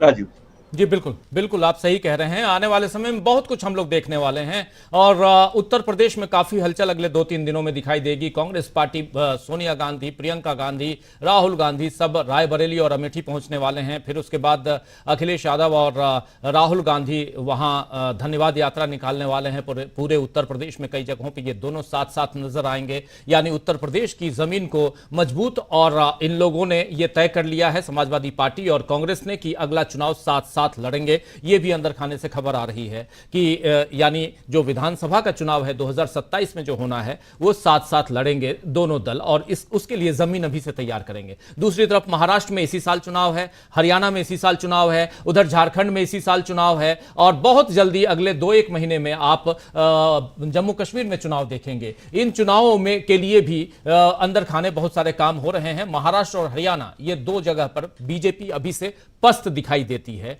तो ये अभी झटकों वाला साल, अभी जिसकी शुरुआत यहां से, यानी 4 तारीख से जिसकी शुरुआत हुई है, 4 जून से जिस दिन रिजल्ट आया है, वो झटके की शुरुआत होगी आने वाले समय में बीजेपी के लिए। खासकर इसलिए कह रहा हूं क्योंकि ये मैंडेट नहीं है, फुल मैंडेट नहीं है बीजेपी के पास, और गठबंधन की सरकारें चली हैं इस देश में, ऐसा नहीं है कि नहीं चली हैं, गठबंधन की खूब सरकारें चली। और अभी पिछला सरकार, मनमोहन सिंह की सरकार भी गठबंधन की सरकार थी, यूपीए थी, लेकिन गठबंधन धर्म निभाना आना चाहिए। अगर आपको नहीं आता है तो वो सब कुछ होगा। आपने देखा होगा जब 2004 में अटल बिहारी वाजपेयी की सरकार गई थी और सोनिया गांधी ने कमान संभाली, यूपीए का गठन हुआ, और उसके बाद मनमोहन सिंह सरकार में आए, और कैसे कैसे वहां पर भी जो विभागों का बंटवारा था बहुत ही बैलेंस्ड वे में था, और ये आगे भी चलता रहा। उसी में आपने लालू प्रसाद यादव को देखा, उसी में आपने ममता बनर्जी को भी देखा, रेल मंत्री बाद में ममता बनर्जी बनी है। ममता बनर्जी जब चीफ मिनिस्टर 2007 में चुन के गई वहाँ पे पश्चिम बंगाल में, तो फिर उन्होंने अपने ही दिनेश त्रिवेदी को रेल मंत्रालय का भार दिलवाया था। आप याद कीजिए, दिनेश त्रिवेदी बाद में वापस चले गए, उधर बीजेपी में चले गए, और अब कहाँ हैं पता नहीं, गायब हो गए हैं बिल्कुल। तो ये सब कुछ इसी देश में हुआ है। गठबंधन की सरकारें चली हैं, लेकिन क्या अब चल पाएंगी, बड़ा सवाल है। एक बार फिर से सुनील शुक्ला जी आपके पास आना चाहता हूं। गठबंधन की सरकार, नरेंद्र मोदी, बीजेपी। अगर आप में समायोजन की क्षमता नहीं है तो आप गठबंधन सरकार नहीं चला सकते। अगर आपको असहमति सुनने की आदत नहीं है तो आप गठबंधन की सरकार नहीं चला सकते। अगर आप में विमर्श की प्रवृत्ति नहीं है तो आप गठबंधन सरकार नहीं चला सकते। अगर आप अपने सहयोगी दलों को पॉलिटिकल स्पेस देने के लिए तैयार नहीं है तो आप गठबंधन सरकार नहीं चला सकते। गठबंधन सरकार वही चला सकता है जो व्यक्ति, जो राजनीतिक दल अपने सहयोगियों के साथ विमर्श करने के लिए तैयार हो। भारतीय जनता पार्टी, 2014 की भारतीय जनता पार्टी और प्रधानमंत्री नरेंद्र मोदी जी और उनके कई सहयोगी, वह विमर्श के लिए उनके पास कोई स्थान नहीं, अब तक ये दिखाई नहीं पड़ा। विपक्ष मुक्त भारत की बात करते हैं, जो लोकतंत्र में कल्पना ही नहीं की जा सकती। इस दृष्टिकोण के साथ आप गठबंधन की सरकार नहीं चला सकते। आप अपने सहयोगियों का विश्वास हासिल न करें, आप गठबंधन की सरकार के अगुवा बन ही नहीं सकते हैं। आज ये चिंता क्यों व्यक्ति जा रही है? यूपीए की सरकार ने 10 सालों तक चलाई, मनमोहन सिंह जी उसके 10 साल में प्रधानमंत्री रहे, किस तरह की आशंका नहीं व्यक्त की, क्योंकि कम से कम विमर्श का स्थान था। एक दूसरे को सुनने के लिए लोग तैयार रहते थे और राष्ट्रीय हित पर सभी राजनीतिक दलों के साथ भी बातचीत की जाती थी। आज वो राजनीतिक संस्कृति लगभग विलुप्त हो गई है। आज इसी देश में विपक्ष के नेताओं ने अंतर्राष्ट्रीय मंचों पर देश का प्रतिनिधित्व किया है। पिछले 10 वर्षों में एक भी घटना आप नहीं याद दिला सकते हैं। विपक्षी नेताओं से संवाद की आप कल्पना नहीं कर सकते, और वही विपक्ष के लोगों के साथ आप सहयोग ले रहे हैं। माने जो आपके गठबंधन सहयोगी बनकर के आए हैं, उनके साथ आपकी वैचार की भी नहीं मिलती है। तो यह जरूर है कि जो शैली अब तक की रही है बीजेपी की और प्रधानमंत्री नरेंद्र मोदी की, उस शैली को लेकर के संदेह पैदा होते हैं। अगर आप संसद में विपक्ष के नेता के द्वारा बोले गए शब्दों को, उनके भाषणों को डिलीट करने, हटा देने, एग्जाम करा देने की प्रवृत्ति आप में रहेगी, तो आप गठबंधन की सरकार नहीं चला सकते। क्योंकि गठबंधन में तो असहमति होगी। गठबंधन में लोग आपके ही तरह सोचने वाले लोग नहीं होते, उनमें एक तरह का अलग तरह की सोच भी होती है। तो अगर गठबंधन चलानी है तो सबसे पहले आवश्यक है कि आपको अपने सहयोगियों का विश्वास हासिल करना पड़ेगा। अगर वो लोकसभा के अध्यक्ष अपना चाहते हैं तो यह सबसे बड़ा विश्वास का संकेत है कि वो आप विश्वास नहीं कर रहे हैं कि सरकार अपने सहयोगियों को इंटैक्ट बना रहने देगी, उसमें तोड़फोड़ नहीं करेगी, उनके सदस्यों को अपने साथ मिलाने का प्रयास नहीं करेगी। यह अविश्वास की जो स्थिति है, यह चिंताजनक है। यह संकेत करता है कि यह जो गठबंधन की सरकार है उसकी कार्यविधि क्या हो सकती है। दूसरी चीज, आपको विमर्श के लिए भी स्थान देना पड़ेगा। अगर आप विमर्श को स्थान नहीं देंगे तो भी आपके लिए संकट पैदा होगा। ये प्रमुख चीजें हैं जिनके आधार पे अगर प्रधानमंत्री मोदी और भारतीय जनता पार्टी अपने कार्यशैली में परिवर्तन नहीं करती है तो यह निश्चित रूप से कह सकते हैं आप कि यह गठबंधन सुचारू रूप से काम नहीं करेगा। गठबंधन में जितने सदस्य हैं उनको लचीला होने की अपेक्षा की जाती है। एक दूसरे को सुनने, एक दूसरे के अनुसार अपने आप को समायोजित करने, संशोधित करने और उनके अनुकूल बनाने की क्षमता की बात की जाती है। अगर यह नहीं होता, जो कि अब तक बीजेपी ने दिखाया नहीं है, तो निश्चित रूप से इस गठबंधन को लेकर के जो लोगों के मन में सवाल हैं वो गंभीर से गंभीर होते चले जाएंगे। जी बिल्कुल बिल्कुल। इस बीच 2-3 खबरें हैं जो अपडेट करना चाहता हूं। एक तो संजय सिंह ने एक ट्वीट किया है। ट्वीट में वो लिखते हैं, न गृह, न रक्षा, न वित्त, न विदेश, न वाणिज्य, न सड़क, न रेल, न शिक्षा, न स्वास्थ्य, न कृषि, न जलशक्ति, न पेट्रोलियम, न दूरसंचार, एनडीए के घटक दलों के हिस्से में आया सिर्फ झुंझुना मंत्रालय, बहुते बेइज्जती है, ये कह रहे हैं संजय सिंह। लेकिन दूसरी तरफ आपको शायद एक सुनील जी सुनील जी यह बात मैंने शुरू में ही कही कि जितने महत्वपूर्ण विभाग हैं वह भारतीय जनता पार्टी ने अपने पास रखा है। बिल्कुल। जो और यह इस लिहाज से भी कि जो कैबिनेट कमेटी अपॉइंटमेंट होती है, जो कैबिनेट कमेटी सिक्योरिटी होती है, जो कैबिनेट कमेटी पार्लियामेंट्री अफेयर्स होती है, इनमें ये तमाम मंत्री शामिल किए जाते हैं। बिल्कुल। और ऐसा कोई भी विभाग अगर आप उनको नहीं देंगे, गोया कि आप सरकार चलाने में उससे विमर्श करने के लिए तैयार नहीं। क्या यह राजनीतिक साफ दिखाई दे रहा है? सीसीपी हो, सीसीए हो या सीसीएस हो, कहीं दिखाई नहीं दे रहे हैं ये। ये बिल्कुल सही। अभी आने वाले समय में और भी इसीलिए लिख रहे हैं, संजय सिंह लिख रहे हैं। लेकिन दूसरी तरफ मणिपुर का मामला, थोड़ा सा उसका जिक्र भी यहाँ करना चाहूँगा इस कार्यक्रम में, क्योंकि ये बहुत इंपॉर्टेंट है। मणिपुर के मुख्यमंत्री एन बीरेन सिंह और उनके काफिले पर आज हमला हुआ। अब कुकी अतिवादियों ने किया या वहाँ पर बाकी किसी ने किया हो, देखा जाएगा। मैतेई ने किया, किसने किया मैतेई तो नहीं करेंगे क्योंकि मुख्यमंत्री भी मैतेई हैं, कुकी के बारे में कहा जा रहा है। लेकिन ये मामला लगातार साल भर से ज़्यादा का वक्त गुजर चुका है। पिछले साल जहाँ तक मुझे ध्यान है 3 मई को ये इसकी शुरुआत हुई थी, इस घटना की शुरुआत हुई थी और उसके बाद से ये अभी तक वैसे ही जल रहा है। मणिपुर, चूँकि हम लोग भी गए हुए थे, मणिपुर अपनी टीम गई थी जब भारत जोड़ो न्याय यात्रा की शुरुआत हुई थी और मणिपुर और नागालैंड इस एरिया में हम लोग लगभग 4-5 दिन तक रहे थे और पूरा का पूरा नॉर्थ ईस्ट का वातावरण, और इसीलिए इस मणिपुर में 2 सीटें थी, दोनों सीट कांग्रेस जीत कर आई है। लेकिन मणिपुर अभी भी उबल रहा है और उसमें शांति चाहिए। अभी मोहन भागवत का एक ट्वीट आया है और कह रहे हैं मोहन भागवत कि मणिपुर जो है उसको वहाँ शांति व्यवस्था कायम हो, साल भर से ज़्यादा का वक्त गुजर चुका है। ये उनका कहना, मोहन भागवत का कहना है। इसलिए चूंकि मोहन भागवत का जिक्र हो रहा था इसलिए यहाँ उनका नाम मैं ले रहा हूँ। तीसरी जो महत्वपूर्ण बात है, कल जिस समय नरेंद्र मोदी इधर शपथ ले रहे थे उसी वक्त उधर जम्मू में एक आतंकी हमला होता है। एक बस के ऊपर कई जानें चली जाती हैं और कई लोग घायल होते हैं। उसमें से कई लोग जो हैं वो उत्तर प्रदेश के और वाराणसी के हैं, जहां से प्रधानमंत्री नरेंद्र मोदी चुनाव जीत के आए हैं। तो ये कुछ चीज़ें। और इस बीच अभिषेक मनु सिंघवी लिख रहे हैं कि मोदी सरकार की कैबिनेट को देखकर लगता है कि भाजपा शायद खुद नहीं चाहती कि सरकार 5 साल चले। जो बात आप कह रहे थे सुनील शुक्ला जी, अभिषेक मनु सिंघवी देश के वरिष्ठतम वकीलों में से एक ही नहीं बल्कि ये पूर्व राज्यसभा सांसद एक नहीं बल्कि 3 बार रह चुके हैं और इस बार उनके साथ खेला हो गया था। उधर हिमाचल प्रदेश में नहीं जीत पाए, लेकिन कांग्रेस के राष्ट्रीय प्रवक्ता भी हैं और तमाम मसलों पे, खासकर कानूनी मसलों पे काफ़ी घेरते रहते हैं। लेकिन ये इनका जो ट्वीट है बहुत इंपॉर्टेंट है। डॉक्टर दीपक पाचपुर जी, ये कमेंट जरूर चाहूँगा आपसे कि मोदी सरकार की कैबिनेट को देखकर लगता है कि भाजपा शायद खुद नहीं चाहती कि सरकार 5 साल चले। आपको भी लगता है ऐसा? राजीव जी, देखिए, मोदी जी का जो उद्देश्य था कि एक बार सरकार बनाने का मौका मिल जाए, अभी भी वही प्लान है। अगर गृह मंत्री फिर से अमित शाह को बनाया गया है तो आप ये समझ लीजिए कि ऑपरेशन लोटस जो है वो फिर से जीवित होगा, वो फिर से एक्टिवेट होगा। इनका पहला टारगेट क्या होगा? इनका पहला टारगेट होगा कि अपने दम पर जो है वो 272 ले आया जाए। हालांकि ये बात जरूर है कि काफी लंबा फासला है, उनको कम से कम 32 लोगों को तोड़ना होगा। लेकिन अगर इनको खुला हाथ दे दिया गया, अब इस समय वो ये करेंगे कि बहुत सावधानी से ऑपरेशन लोटस चलाएंगे। वो किन पे हाथ डालेंगे? जो उन अपने सहयोगी दलों में से नहीं, या तो किसी एक दल को खाना हो तो पूरा का पूरा खाने की कोशिश करेंगे।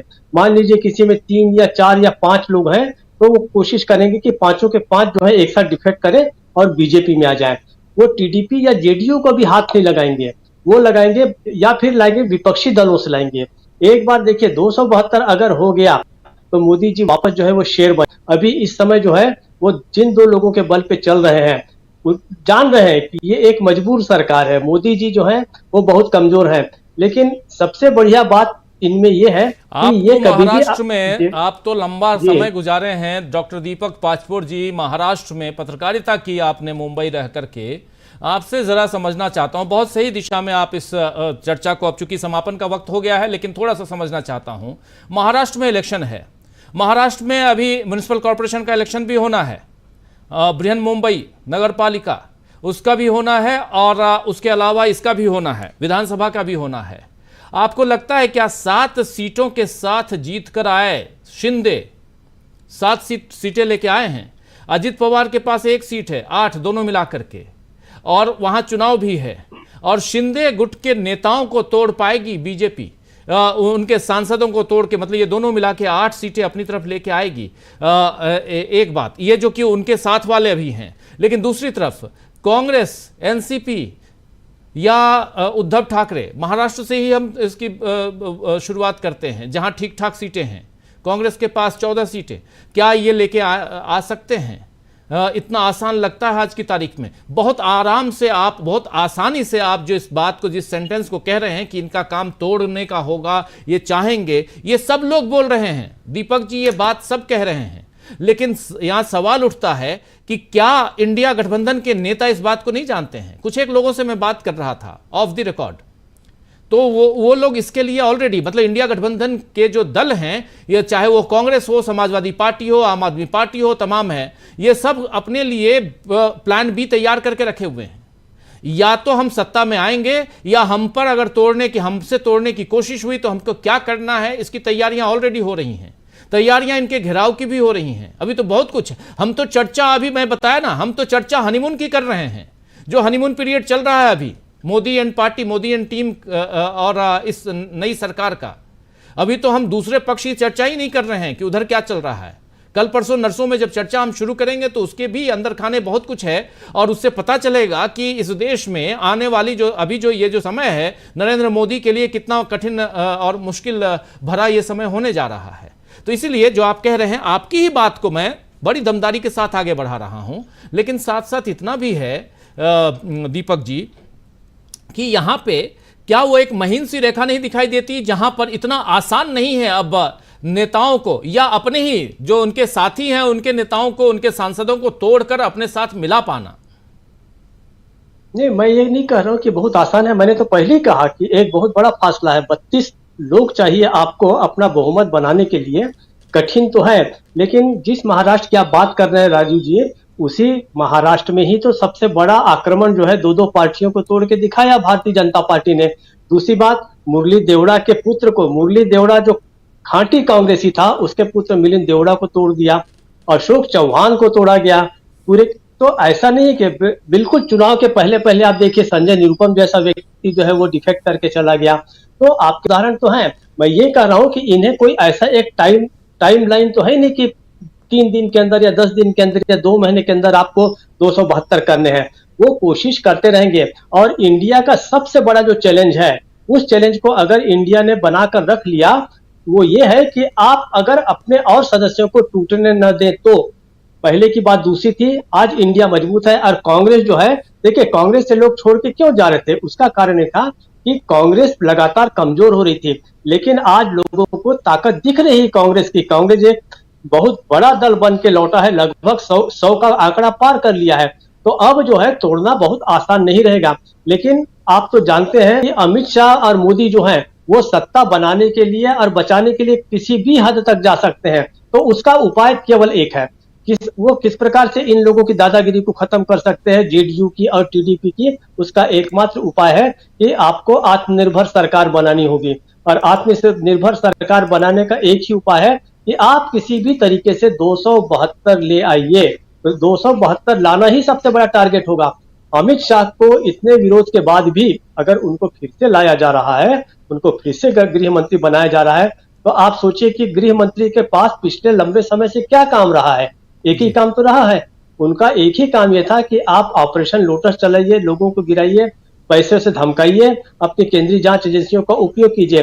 बाकी देश में कानून और व्यवस्था की स्थिति क्या है वो आप भी जानते हैं और हम भी जानते हैं। गृह मंत्रालय ने अपना मूल काम तो कभी किया ही नहीं पिछले 10 सालों में। पिछले 10 सालों में गृह मंत्रालय का खासकर 5 साल में जो अमित शाह ने किया वो यही था कि आप डिफेक्ट कीजिए, विपक्ष मुक्त भारत, पहले कांग्रेस मुक्त भारत से उसकी शुरुआत हुई, वही ये करने जा रहे हैं। इंडिया गठबंधन और कांग्रेस के बाद सबसे बड़ा चैलेंज यही है कि आप किस प्रकार से अपने लोगों को रोक के रख सकते हैं। मैं फिर से कह रहा हूं कि पहले के मुकाबले भारतीय जनता पार्टी के सामने यह टास्क कठिन है। और इस समय कांग्रेस को छोड़ के लोग जाने के सहज तैयार नहीं होंगे, जैसे अभी तक जा रहे थे, एन चुनाव के पहले जा रहे थे। और ऐसे लोग छोड़कर जा रहे थे कि जिसकी हम कभी कल्पना ही नहीं कर सकते थे।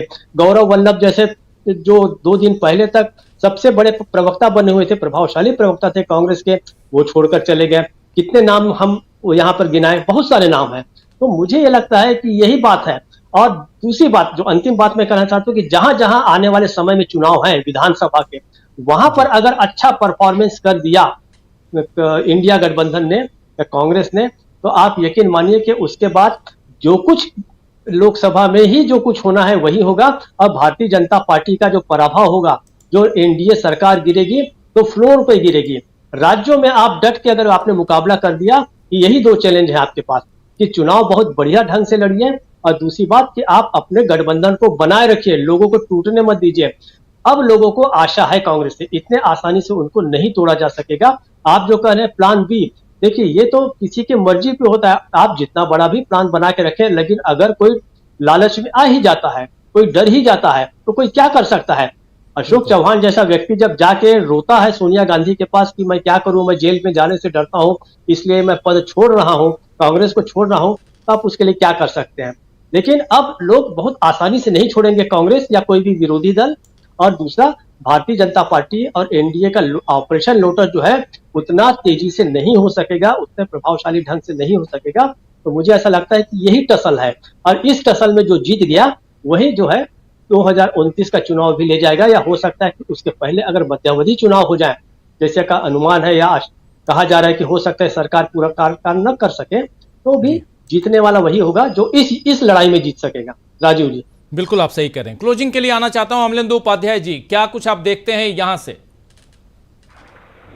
राजीव जी, मुझे लगता है कि देखिए जो चर्चा चल रही है उस चर्चा में ऐसा लगता है कि मोदी जी और अमित शाह जी ये प्रयास तो करेंगे कि 272 वो कर लें, और इस करने के चक्कर में ही गच्चा खाएंगे, क्योंकि देखिए उनको जल्दी है। और मुझे लगता है कि महाराष्ट्र चुनाव से पहले पहले वो सब ये करना चाहेंगे कि ऐसा सब इंतजाम कर लिया जाए, और इसी करने के चक्कर में ही गच्चा खाएंगे, क्योंकि वो बिना इसके राजीव जी राजनीति कर नहीं सकते, और राजनीति जब ये कर नहीं सकते तो ये काम वो करेंगे अवश्य, और जब ये करेंगे तभी वो गच्चा खाएंगे, तभी सरकार गिरेगी। यानी कि वो सरकार अपनी खुद गिरवाएंगे अपने कर्मों से, कोई दूसरा नहीं गिराएगा। इंडिया गठबंधन उनकी सरकार नहीं गिराएगा, ये सरकार नरेंद्र मोदी अमित शाह खुद गिराएंगे, और 272 के चक्कर में ही गिराएंगे राजीव जी। इनका जो पूरा लक्ष्य है 272 का, जिसमें चूक गया, अभी जनता ने इनको धता बता दी, और हालांकि इंतजाम करने की कोशिश की थी, जिस तरीके से ईवीएम की गड़बड़ियां सामने आ रही है, चुनाव आयोग का सब मामला आ रहा है सामने, और हम लोग का जो एग्जिट पोल था वो निश्चित तौर पे एकदम सही बैठा रहा, ये 200-205 के आसपास ही आ रहे थे। तो जो इंतजाम कर लिए हैं, तो उस इंतजाम में भी जो चूक गए, तो उस इंतजाम को इसी तरीके से पूरा करना चाहेंगे। दूसरा ये राजीव जी, देखिए करेंगे अपने ही लोगों के ऊपर काम, ये इंडिया गठबंधन के ऊपर नहीं करेंगे। अभी इंडिया गठबंधन के अगर ऊपर करेंगे तो वहां से इनको तोड़ने में आज कुछ नहीं मिलने वाला, क्योंकि इंडिया गठबंधन के लोग अच्छे तरीके से समझ रहे हैं कि ये सरकार गिरेगी और इंडिया की सरकार बननी है। ये राजीव जी, किसी बच्चे से आप पूछिए, वो मतलब जिसको राजनीति की एबीसीडी नहीं आती है, वो भी इस बात को बता देगा कि मोदी जी की ये सरकार नहीं चलने वाली, ये गिरेगी और इंडिया गठबंधन सरकार बनाएगा। ये बात सबके दिमाग में है, तो ये जानते हैं। तो इंडिया गठबंधन से कोई टूटने वाला नहीं है। ये जो भी कुछ काम करेंगे ये अपने ही लोगों के ऊपर करेंगे, और जब ये अपने ही लोगों के ऊपर करेंगे तो उसी में ये गच्चा खाएंगे। देखिए महाराष्ट्र का चुनाव पहले है, तो सबसे पहले महाराष्ट्र के ऊपर ही कार्रवाई करेंगे, वहीं से इनको सब कुछ शुरुआत करनी है। इधर जो सूचना मिल रही है राजीव जी, वो सूचना ये है कि शिवसेना के सांसद जो है वो सभी जो है वो जाकर के मिल चुके हैं उद्धव ठाकरे से, उनकी मुलाकात हो चुकी है। एक तो इन्होंने ये किया कि जीतन राम मांझी को तो आपने कैबिनेट का मिनिस्टर दे दिया, और 7 सांसद लेकर के एकनाथ शिंदे आए हैं, उनको आपने राज्य मंत्री पकड़ा दिया। तो यानी कि आपने उनको सम्मान दिया ही नहीं। आप समझ रहे कि ये तो आप उधार खाते के हैं, जैसे आए थे इनको लेकर के आया था, शिंदे को मुख्यमंत्री बनवा दिया हमने तोड़ करके, यही एहसान बहुत रहा है, तो इनको क्यों दिया जाए। तो ये जो रणनीति है, ये सोच जो है, ये इनको नुकसान पहुंचाएगी, क्योंकि सबसे पहले एक काम जो है एकनाथ शिंदे की शिवसेना पर लगाने की कोशिश करेंगे, और वो लोग भी अब ये नहीं टूटेंगे, क्योंकि वो समझ जाएंगे कि जब अलग हमारी एंटिटी है, जब हमारी अलग ताकत है, तब आप हमको कुछ नहीं दे रहे हैं, तो आप क्या शामिल हो जाएंगे, तब आप हमको क्या देंगे। तो इसलिए इनके साथ ना जाकर के वो भी इंडिया गठबंधन की तरफ ही जाएंगे। तो ये अच्छी तरीके समझ में आ रहा है। और अमित शाह को गृहमंत्री बनाने का मतलब ही राजीव जी है कि मोदी जी तय कर चुके हैं ये सरकार गिरानी है जी, क्योंकि अमित शाह की सरकार में गृहमंत्री होने की का मतलब ये है कि मोदी की गारंटी है ये सरकार गिरनी। मोदी की गारंटी है कि ये सरकार गिरनी है। और अभिषेक मनु सिंघवी भी कह रहे हैं कि इस ढंग से जैसा पोर्टफोलियो बांटा गया है मोदी सरकार की कैबिनेट को देखकर लगता है कि भाजपा शायद खुद नहीं चाहती कि सरकार 5 साल चले। और उधर संजय सिंह कह रहे हैं कि न गृह, न रक्षा, न वित्त, न विदेश, न वाणिज्य, न सड़क, न रेल, न शिक्षा, न स्वास्थ्य, न कृषि, न जल शक्ति, न पेट्रोलियम और न ही दूरसंचार एनडीए के घटक दलों के हिस्से में आया। सिर्फ झुंझुना मंत्रालय बहुत बेइज्जती है, ये कह रहे हैं। और इसके साथ साथ इतना तय मांगने की जितनी जो पोर्टफोलियो बांटा गया है, ये इससे साफ लगता है कि नरेंद्र मोदी ने सोच लिया है कि अब या तो अपनी ही जो अपनी चलाते रहे हैं अपनी चलानी है। और आप याद कीजिए, आप तमाम साथी हम लोग पिछले 2-3 दिनों से यही कह रहे थे कि सबसे पहले ये देखना होगा कि कौन कौन मंत्रिमंडल में आता है और मंत्रिमंडल में पोर्टफोलियो क्या दिया जाता है। अब इस पोर्टफोलियो को देखने के बाद ये साफ समझ में आता है कि नरेंद्र मोदी पिछले 20-22 साल से जिस ढंग से सरकार चलाते आए हैं उसी रफ्तार से वो आगे बढ़ना चाहते हैं, लेकिन गठबंधन की सरकार कहीं इन्हें और उनके घटक दल इस रफ्तार में ब्रेक न लगा दे। आने वाला वक्त बताएगा ये ब्रेक कितना मजबूती के साथ लगाया जाता है या नरेंद्र मोदी उसको पार कर जाते हैं, उस ब्रेकर को देखा जाएगा आने वाले वक्त में। इस पर भी चर्चा करेंगे। बहुत बहुत शुक्रिया अमलेंदु जी आपका, डॉक्टर दीपक पाचपोर जी, सुनील शुक्ला जी और डॉक्टर प्रकाश हिंदुस्तानी जी, बहुत बहुत शुक्रिया आप लोगों का। बहुत धन्यवाद इस चर्चा में शामिल होने के लिए। और आप तमाम साथी जो हमारे साथ बने हुए हैं, आप सबका भी बहुत बहुत शुक्रिया अदा करता हूं।